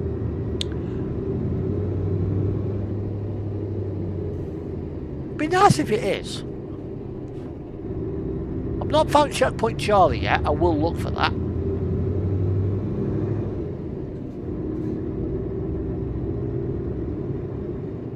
Because we're now down towards where the Brandenburg Gate is.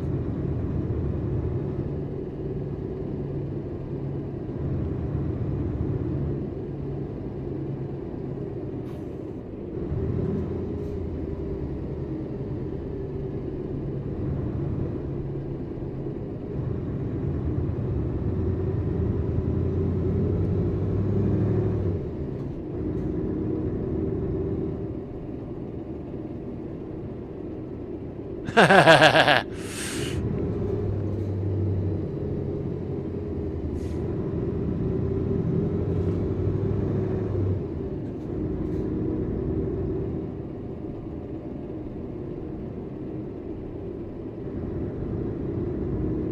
the thing is though, Gerf, the game map looks nothing like the real thing.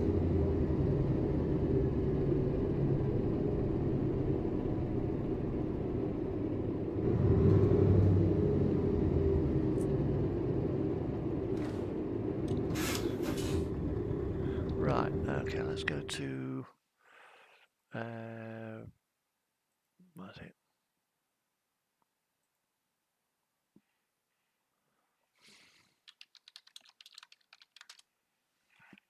Right, that's the DVD I've just got. It was the film, movie.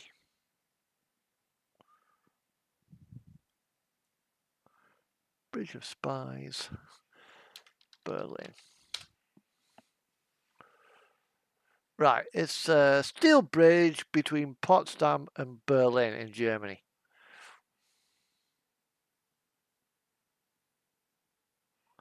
Where am I now? I'm there. I'm there.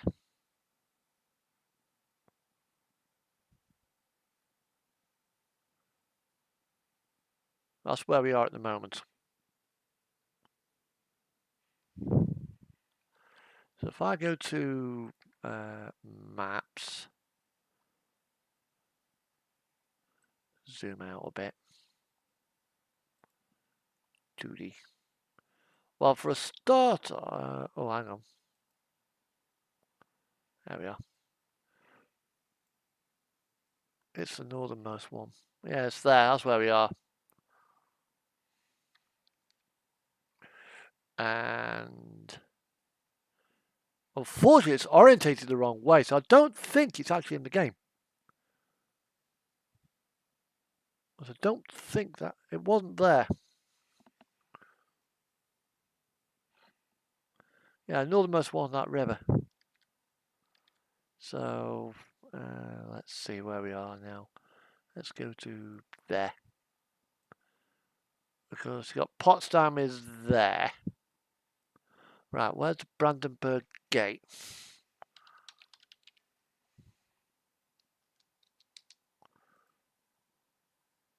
Yeah, the Brandenburg Gate and the statue there are featured.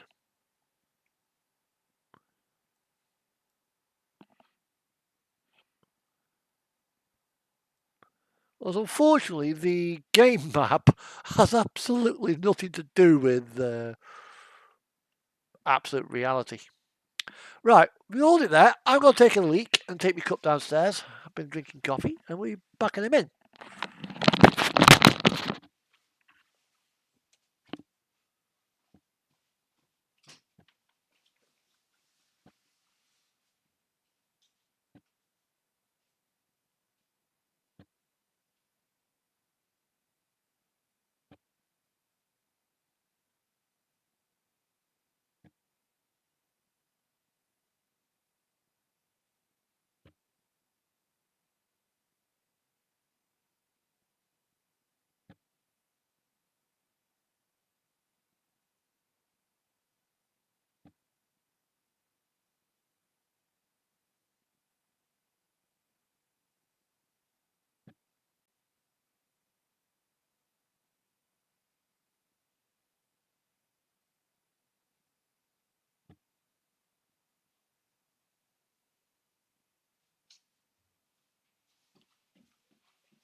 I'm back. All right, you take care, life. Yeah, I might be still back on. Not shutting it down just yet. So if we go to there, that roundabout there is That there.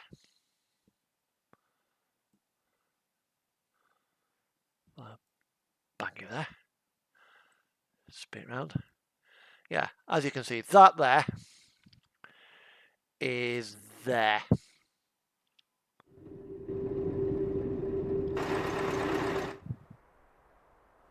Where am I? That's out the draw distance.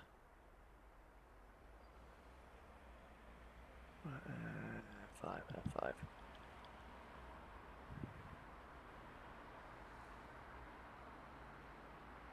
There we are.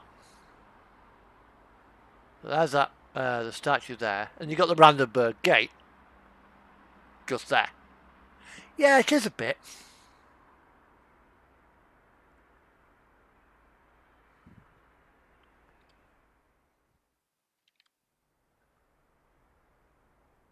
Well, it's nice that they've actually put the Brandenburg Gate in, and you've got the needle thing, the radio tower.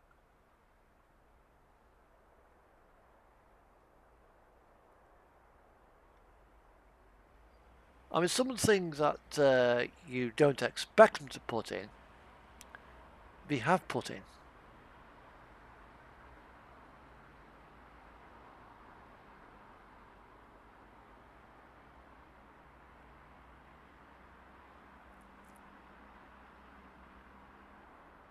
Yeah, I've not played Forza Horizons.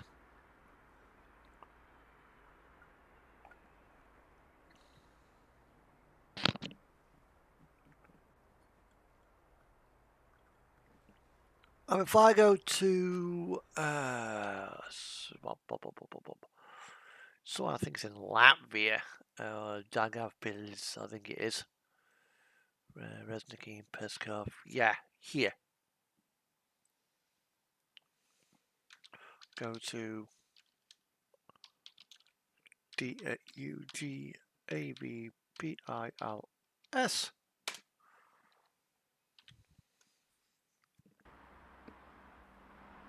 I can imagine.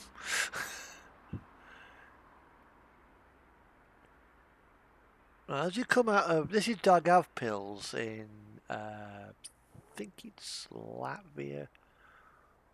Maybe Lithuania. And as you come out of here, you've got where is it now? There. That's actually there in real life. It's a monument to the Red Army who liberated the town against the Germans. Officially. With a cemetery there as well. And it's got something to do with the unit on. We use Google Translate. I can't recall what it said, but basically it's a monument to the brigade who fought the Germans. There's quite a lot of little hints of history knocking around.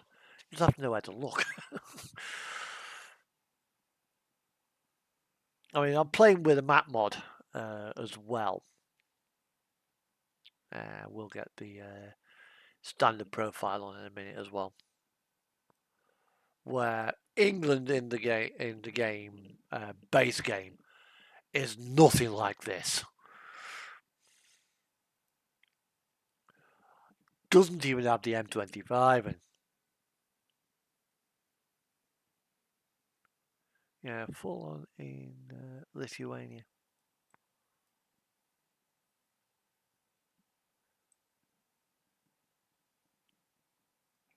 I mean, you've got the old border posts as well. Yeah, they did.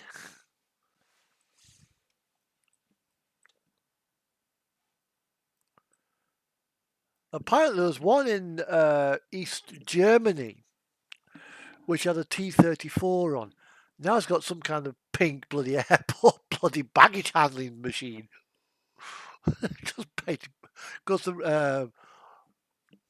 we kind of like, no, we don't want anything to do with the Russians here. Yoik. Fuck it off.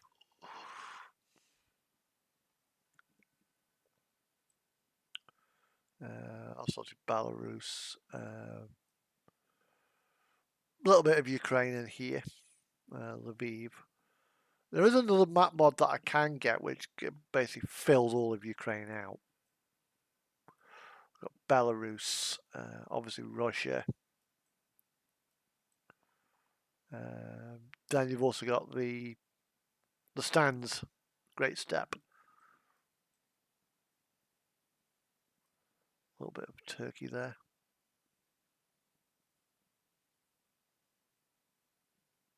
What the fuck's the T-34 doing in London? Right, okay, what I'll do, come on. There we go.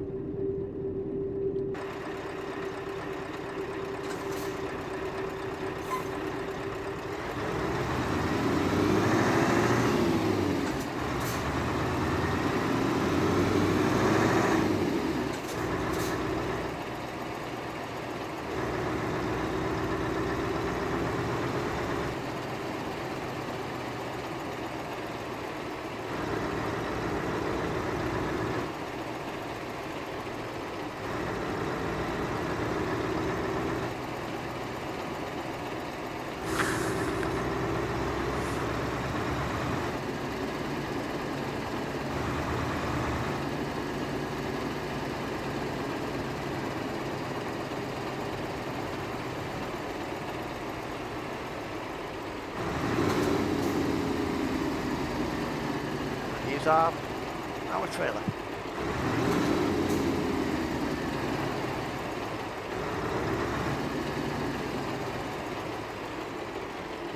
I'll have a look for that.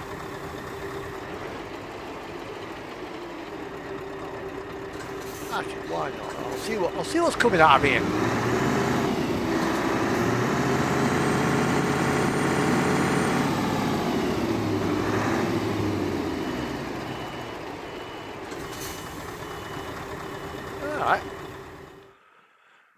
I'll tell you what, the trucks have changed a long time, a lot since the 1980s. Right, let's see what we've got. Esbjerg, Kaliningrad. Yeah, we can actually go to Kaliningrad in Russia if we so decide. Odense. Take fuel to Esbjerg. We'll go down. We'll go across to. We'll head back to Esbjerg.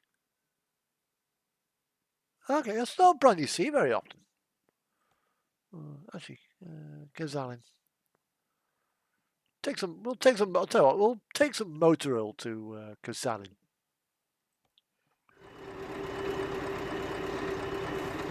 Right. So.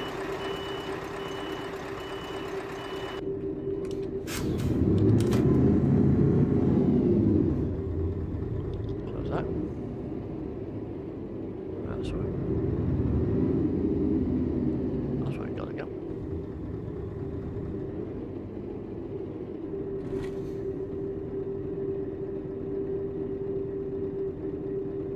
The big drop.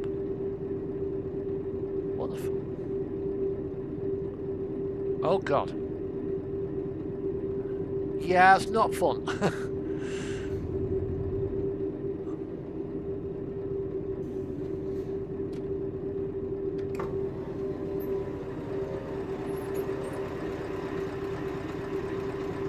Okay.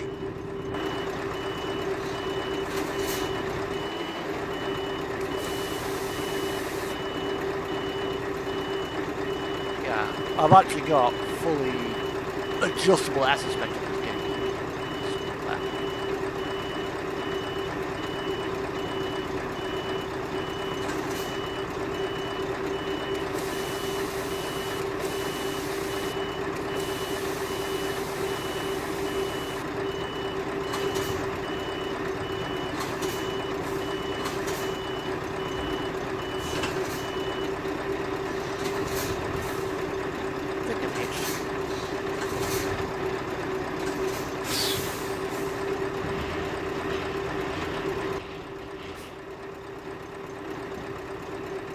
That's where we've got to go to now, so we'll spin it round.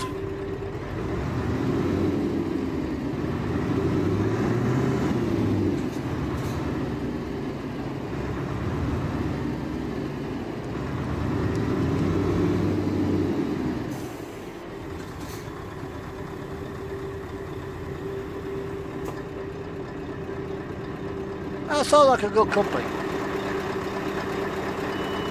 Some nowadays. Right, we'll back ourselves in.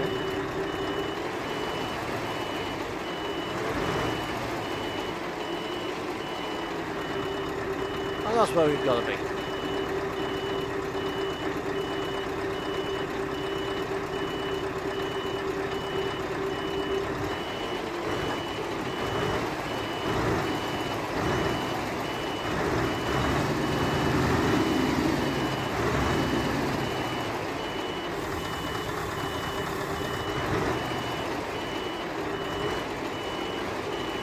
Nowadays. Right.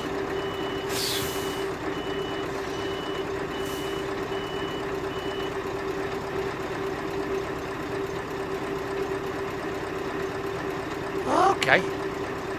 That'll be fun to build. That will be fun to build. Right, let's load up. I fancy doing a an N-gauge layout based on a nuclear power station. Have a station outside and have the like a shunting layout where they bring in the FNAs, drop it off, pick it up by another loco, and in it goes.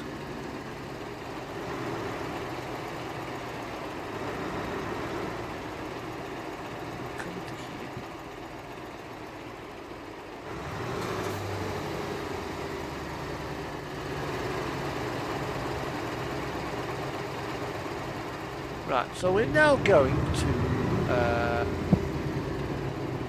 Koszalin in Poland. Before we do that, let's put the traffic back on.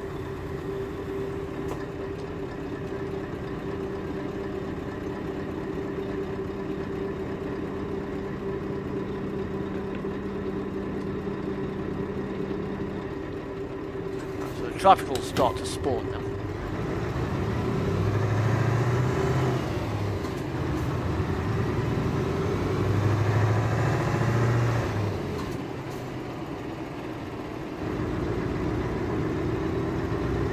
Yeah, it is a good one, small. Thank God though, it's not fucking key gauge. Okay.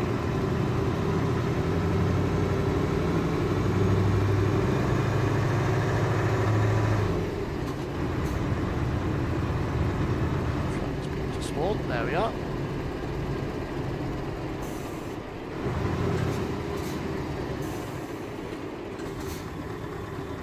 I mean, I've just ordered from Rails of Sheffield the Caroline inspection coach.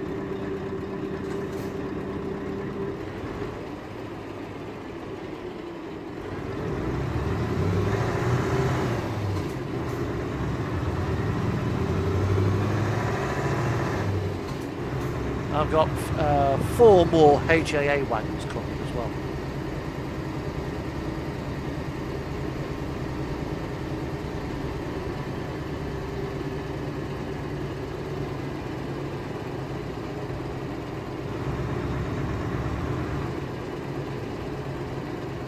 Now, one guy did something clever with T-gauge with an Intercity 125. You know those like sit-on model trains that you can get? I think it was like a 9-inch gauge. He did something similar for that. Range 6 miles. Ooh, Marvel bubbles are nice.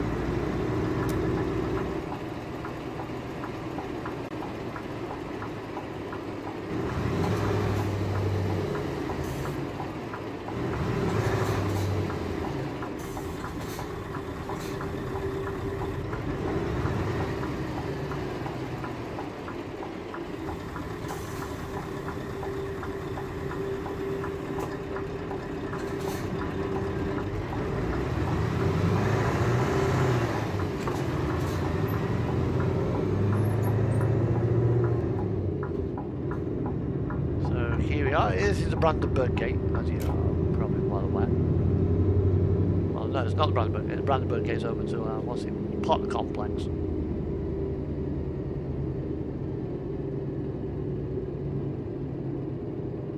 Yeah, knuckle couplers are much better than fucking tension locks we have. Much better. As long as you work with the official KTs, even better. That's good.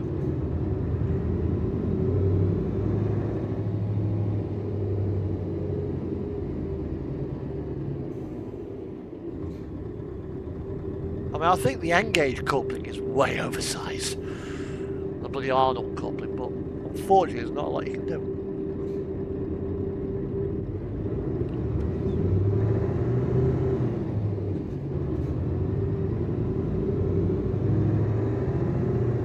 DAP will do like a knuckle coupler.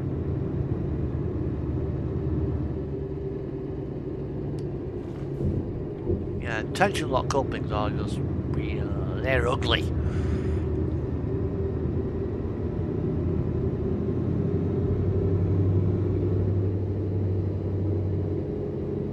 So here we are, this is the Brandenburg Gate.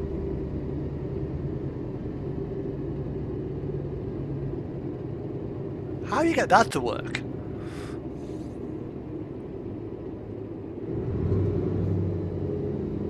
You make your own couplers or something, like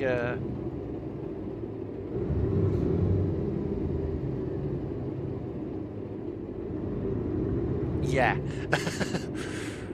And when those springs come off, they usually have a habit of flying off to the darkest part of the room. I've got loads of bloody springs knocking around my N-gauge layout room and I can't fucking find them. I'm like, yeah, I just need to fucking ding. Where the fuck did that go?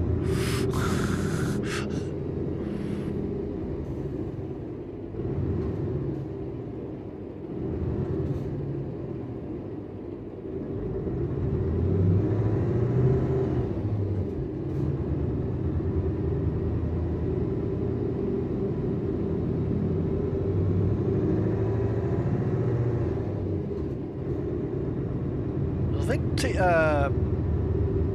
TT120 might be interchangeable as well.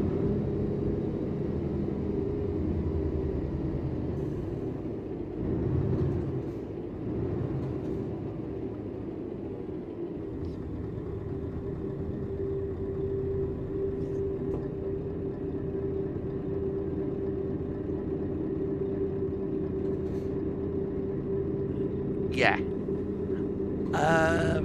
I mean, I do like to run some seriously long trains. I've just ordered 4 more HAA wagons for my Coltrane. So that thing's going to be like 24 wagons long.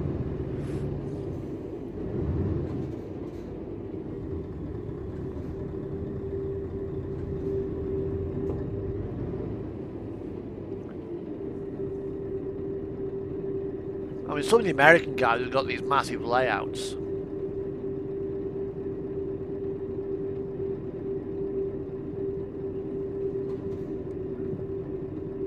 Yeah, it's a shame that you don't.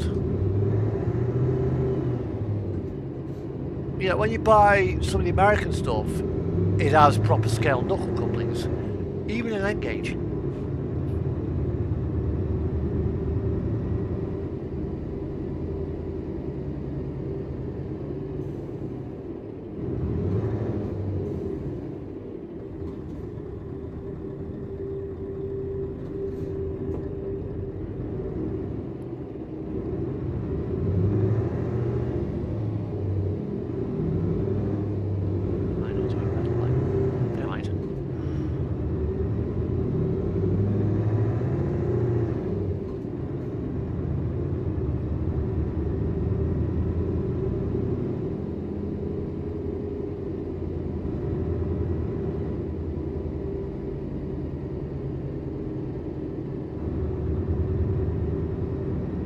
I mean, eventually, I think TT120 will be the way to go.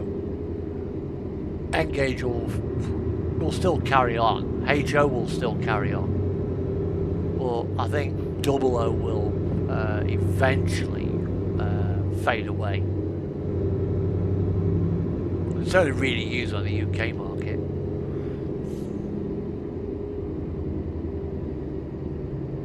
And N12148 will, I reckon, probably fade away at some stage. And it'll be... You think it'll be dead? I don't know. I think it'll take off because it's quite popular in Europe.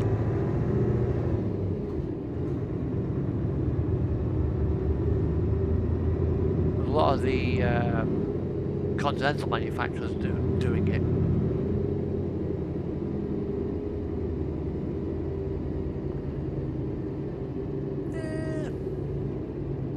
I don't know.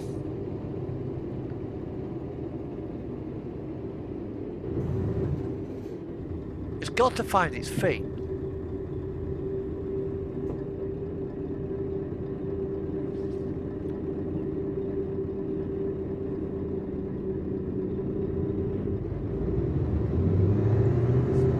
Have a look on for the continental stuff.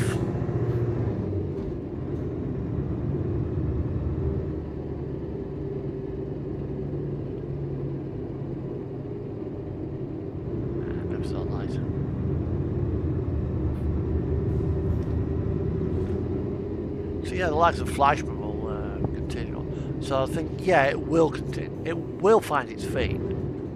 It'll just take time.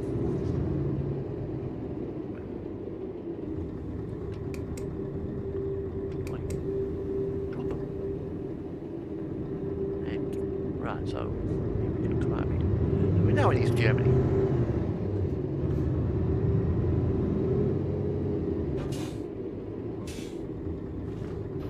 Yeah, it's just got to find its feet. I mean, boy.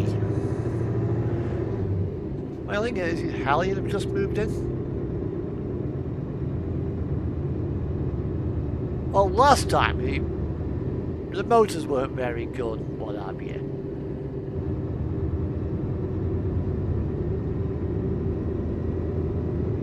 But I think this time, I think it will probably survive.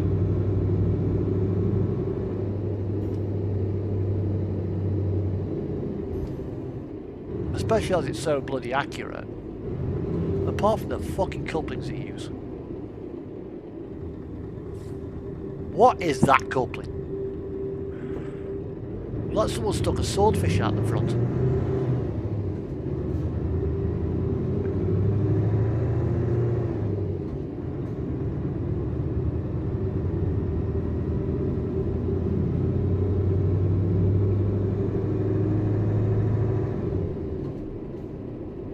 Yeah, so I've got my stuff coming. I've got Caroline coming. The Revolution inspection coach in the green.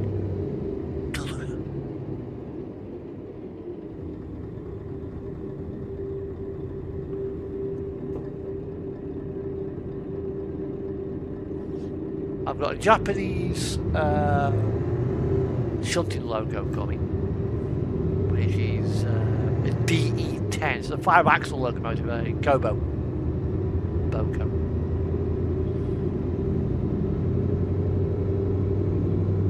I've got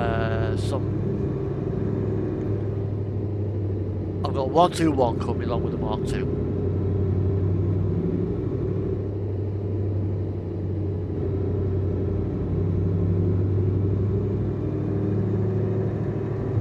Yeah, they do want a Kato do one, but it's Engage. And there might be one in HO scale.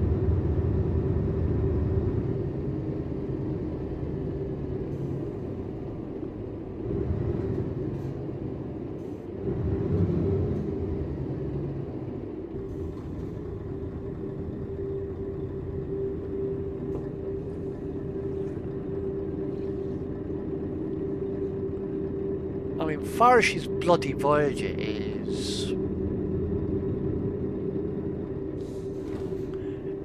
Not as good as Dapple's. Mechanically. It's got the better electrics.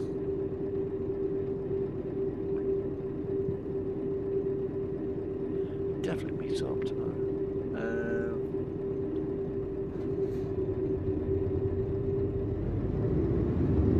Make some time on Kato.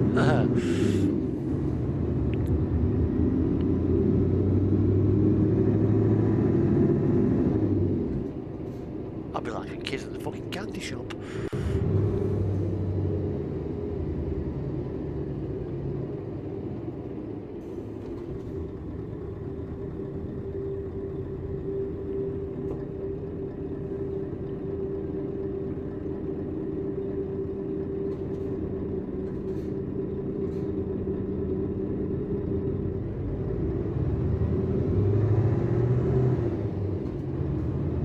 Cat module built.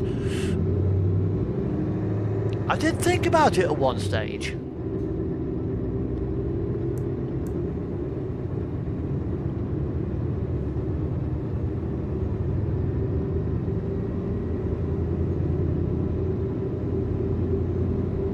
I really should get some coaches as well for me. ROD 1918.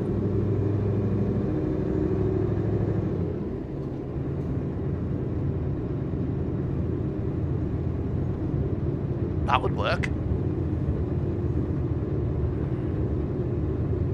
I mean, at some point I want to tear up New Hull Road.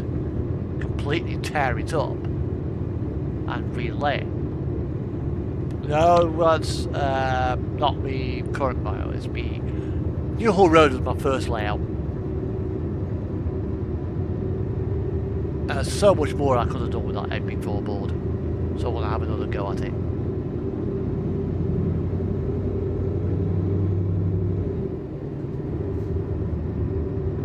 Right, freight at the bottom.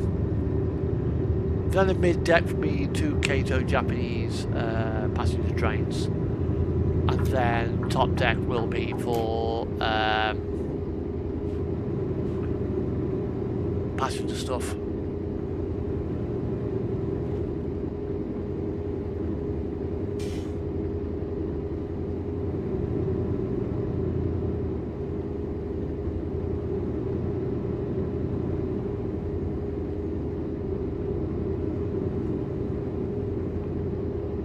Kato track looks a bit like toy-like for some people's tastes. But Kato trains, they're not bad. You know, people laugh at them because he's so cheap. I mean, it's like Hornby Railroad Range.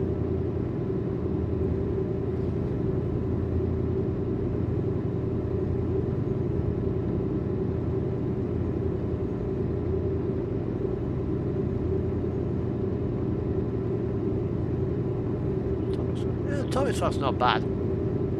Yeah. At the end of the day, is it reliable? Yes. Use it.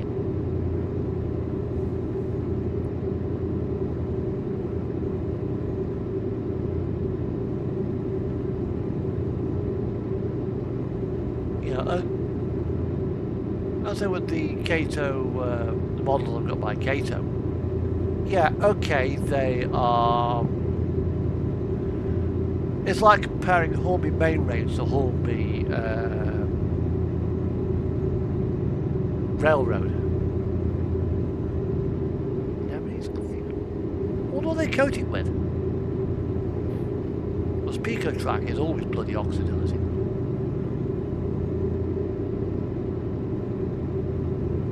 And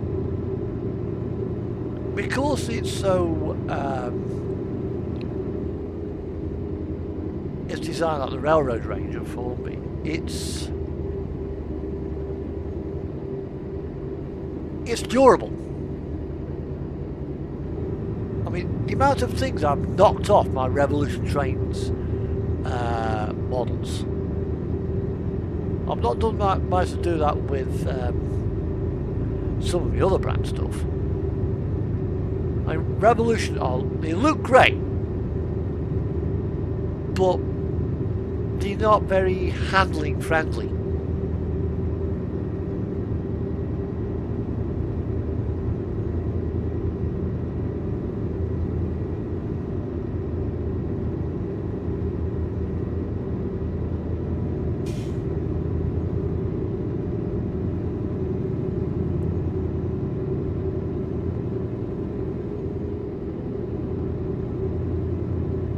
And that's the problem. You know, my handbrake wheels on my Revolution FNAs.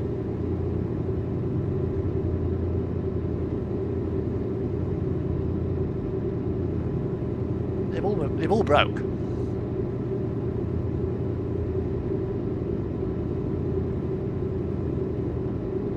Yeah, and when you put a model on a railway track, it's gonna derail. It's gonna fall over. Yeah, you're gonna do something and knock, accidentally switch your point over, which means you're gonna have to pick the damn thing up and put it back on the rails.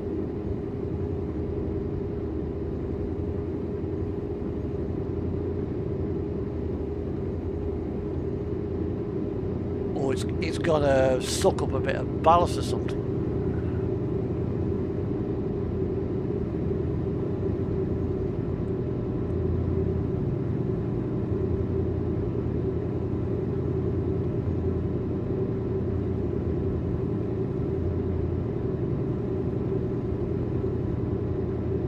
That's one of the reasons why I went for just putting the mass up rather than putting all the wiring up to go with it. So I could have gone and brought Volumer stuff of Red Line Equipment, which has the wires. But you probably see it yourself. The wires on modern electric railways. About what, an inch? About as thick as about the diameter of your eyeball. In N-gauge? Even double O, the wire is overscale. Works down to about O gauge, that's about it.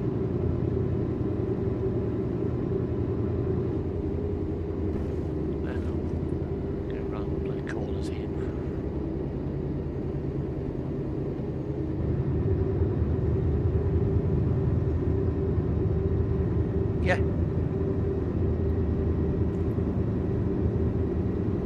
And the Dapol bloody end cats, I keep a supply of those readily at hand in case it bloody breaks them.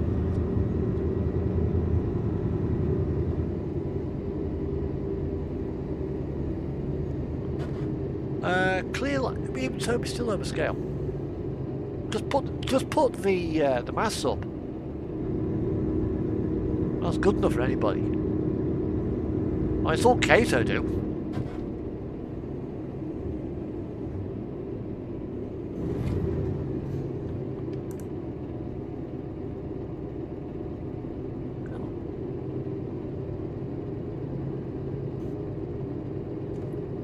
We'll get this run delivered to Kursali and then I'll jump on to ATS.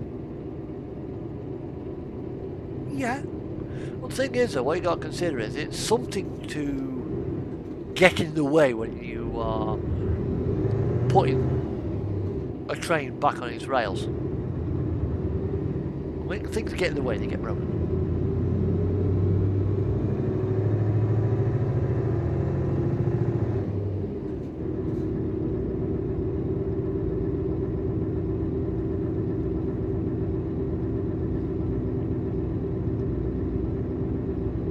Double O would be about a millimetre. I mean, you're 4 millimetres to the foot. So 1 millimetre is about what? 3 inches in diameter. So ½ inch or ½ millimetre thickness wire is about 1.5 inches. Which is about what it is. Way! because they've got lethal collision volume.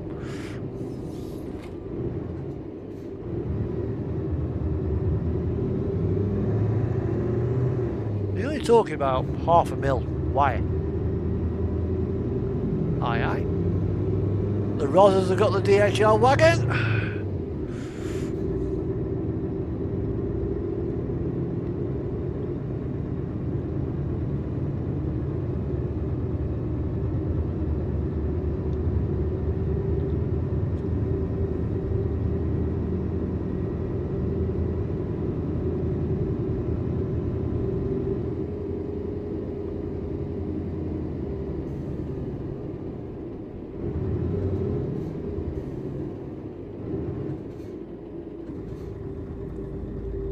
Yeah, you want something which is not going to deform either. But when you put the...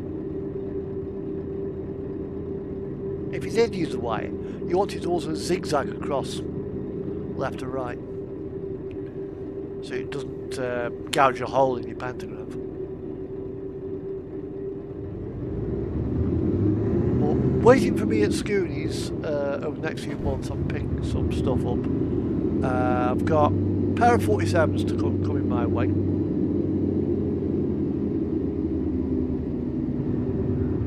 Okay. It's 20 past 10, whether it's still open or not, doesn't really matter.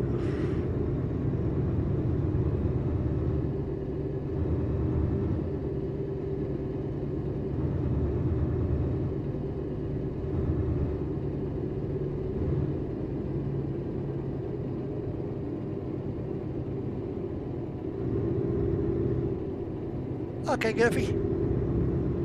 So I'll get this one done anyway, so if I'm...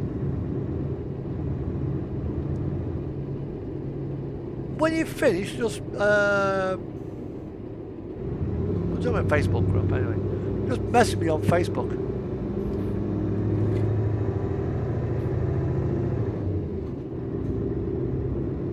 Should be open. We'll see.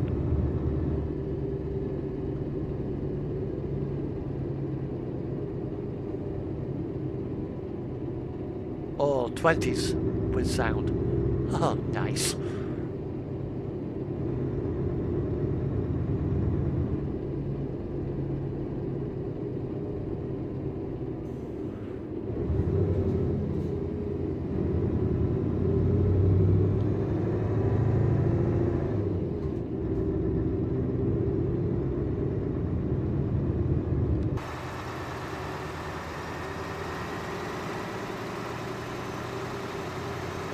Alright, see you then.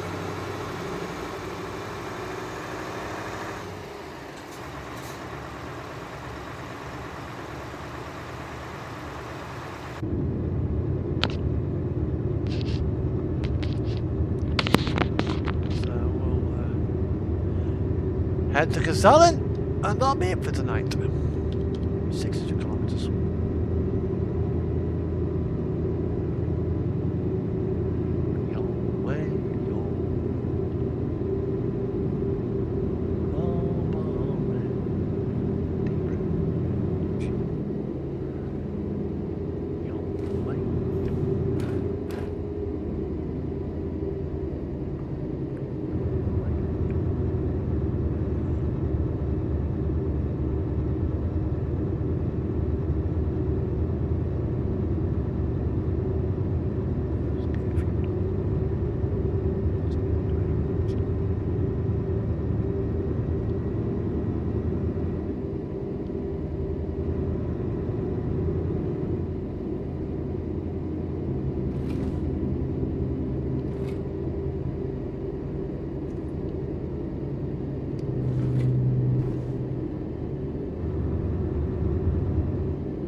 Another 24 subscribers to hit the 500. So anybody who happens to watch this channel, pray to the gods of like, share and subscribe.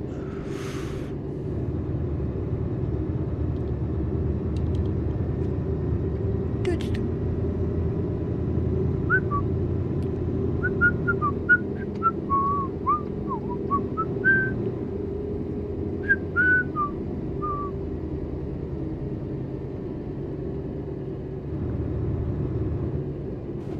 Oh.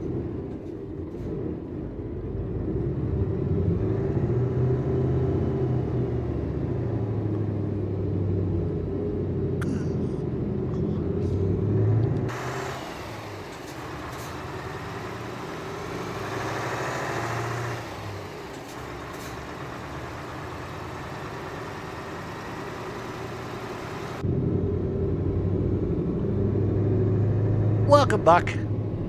Just as I wind down the stream. Because once I get back to Gozalin, I'm calling it a night. Well, welcome back.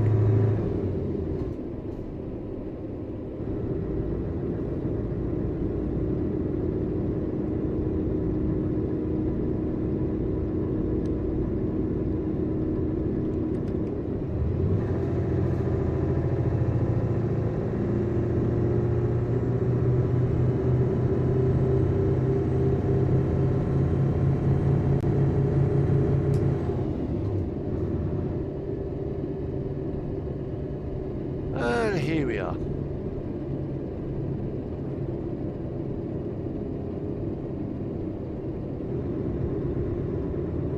A nice little Polish town on the coast. I think Gozal's on the coast. Is it on the coast? Yes, it's on the coast.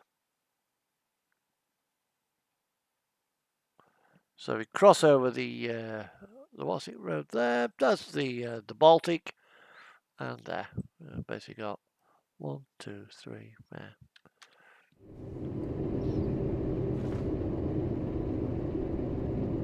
Okay.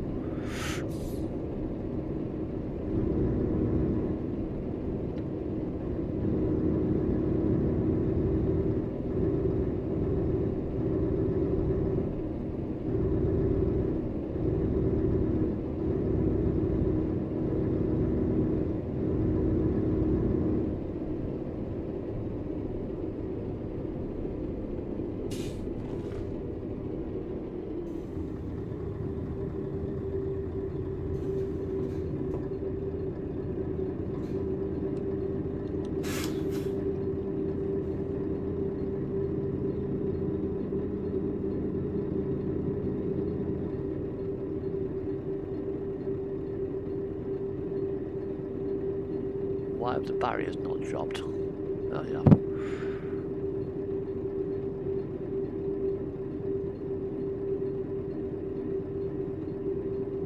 Yeah, working now. I was off last week. Back to work.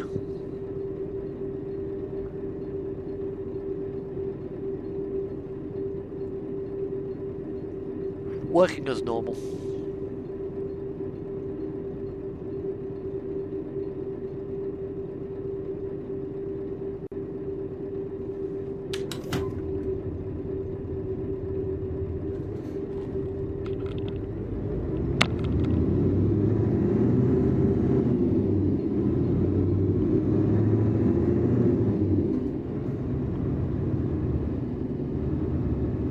So here we are.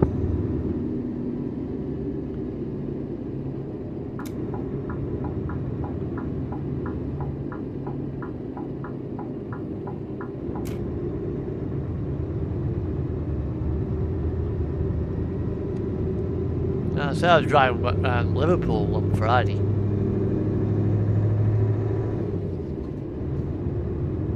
Nice little run that was.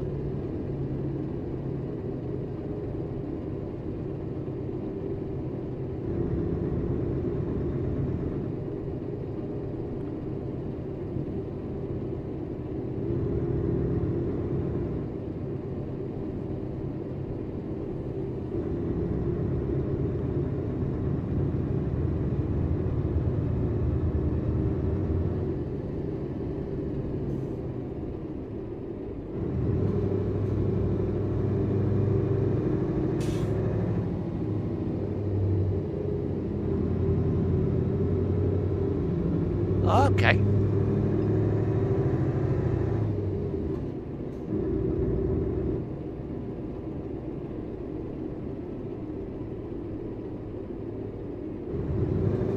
Birmingham's an interesting place to work in.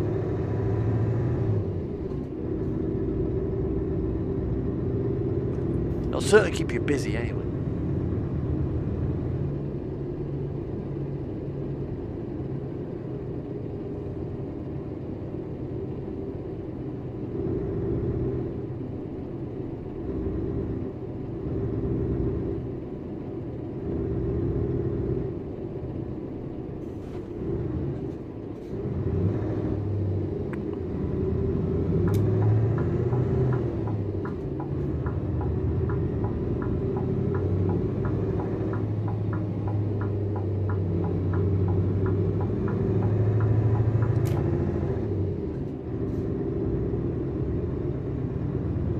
So here we are, almost at our drop point, last drop for the night. So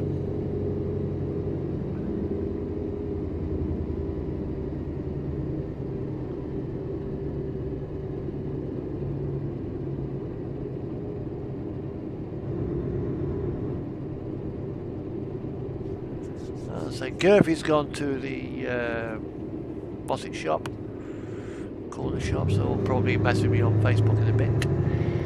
Life, then I'll say I'll park up here on the Baltic and we'll call it a night.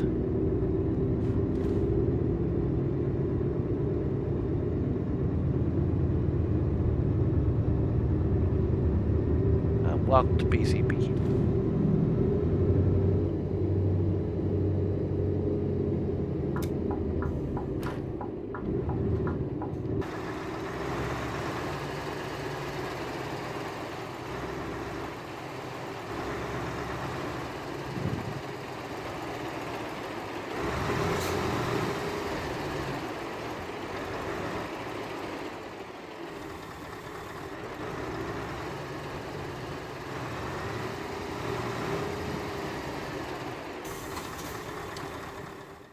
Right, okay, drop that there.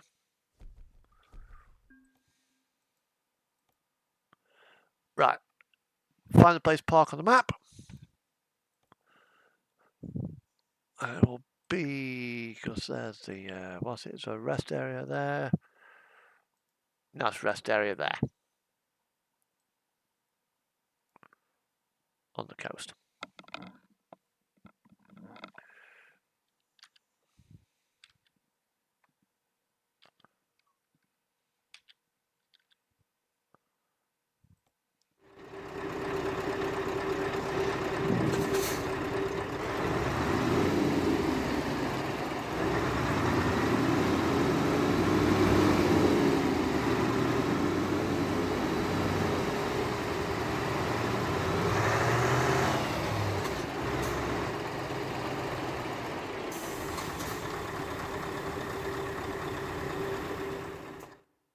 For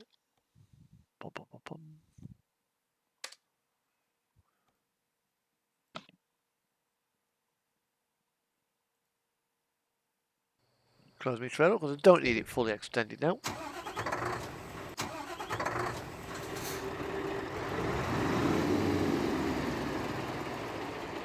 Okay, you take care, bud. Have a good one.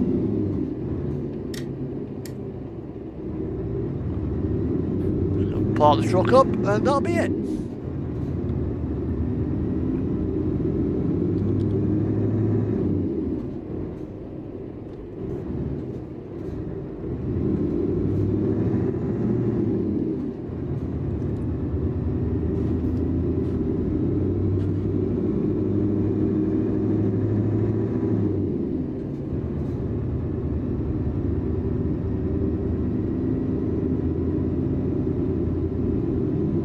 Time of that, nobody going to be about. In the bus.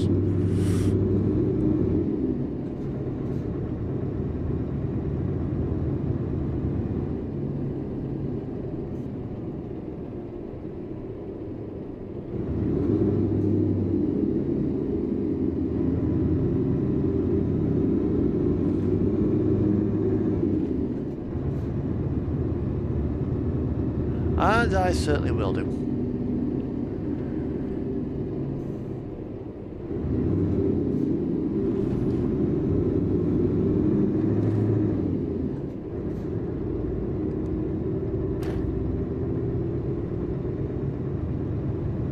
here we are. This is our parking area for the night.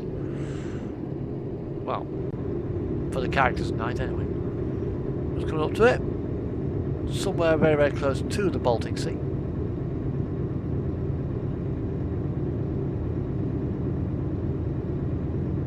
And then next week we'll probably push a little bit further into Eastern Europe. Either with this profile or one of the other ones. So we eventually connect ourselves up with the home base.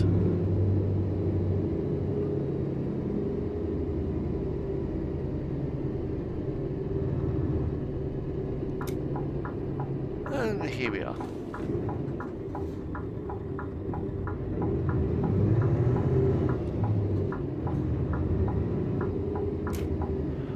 And we have really fantastic services tonight.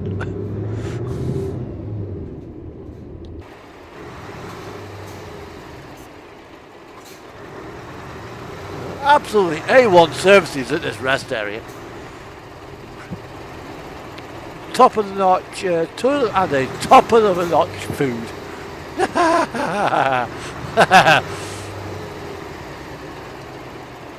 Almost as good as the British lay-by. Right then, that's it guys. Night y'all. Thanks for following along. And see you all being well,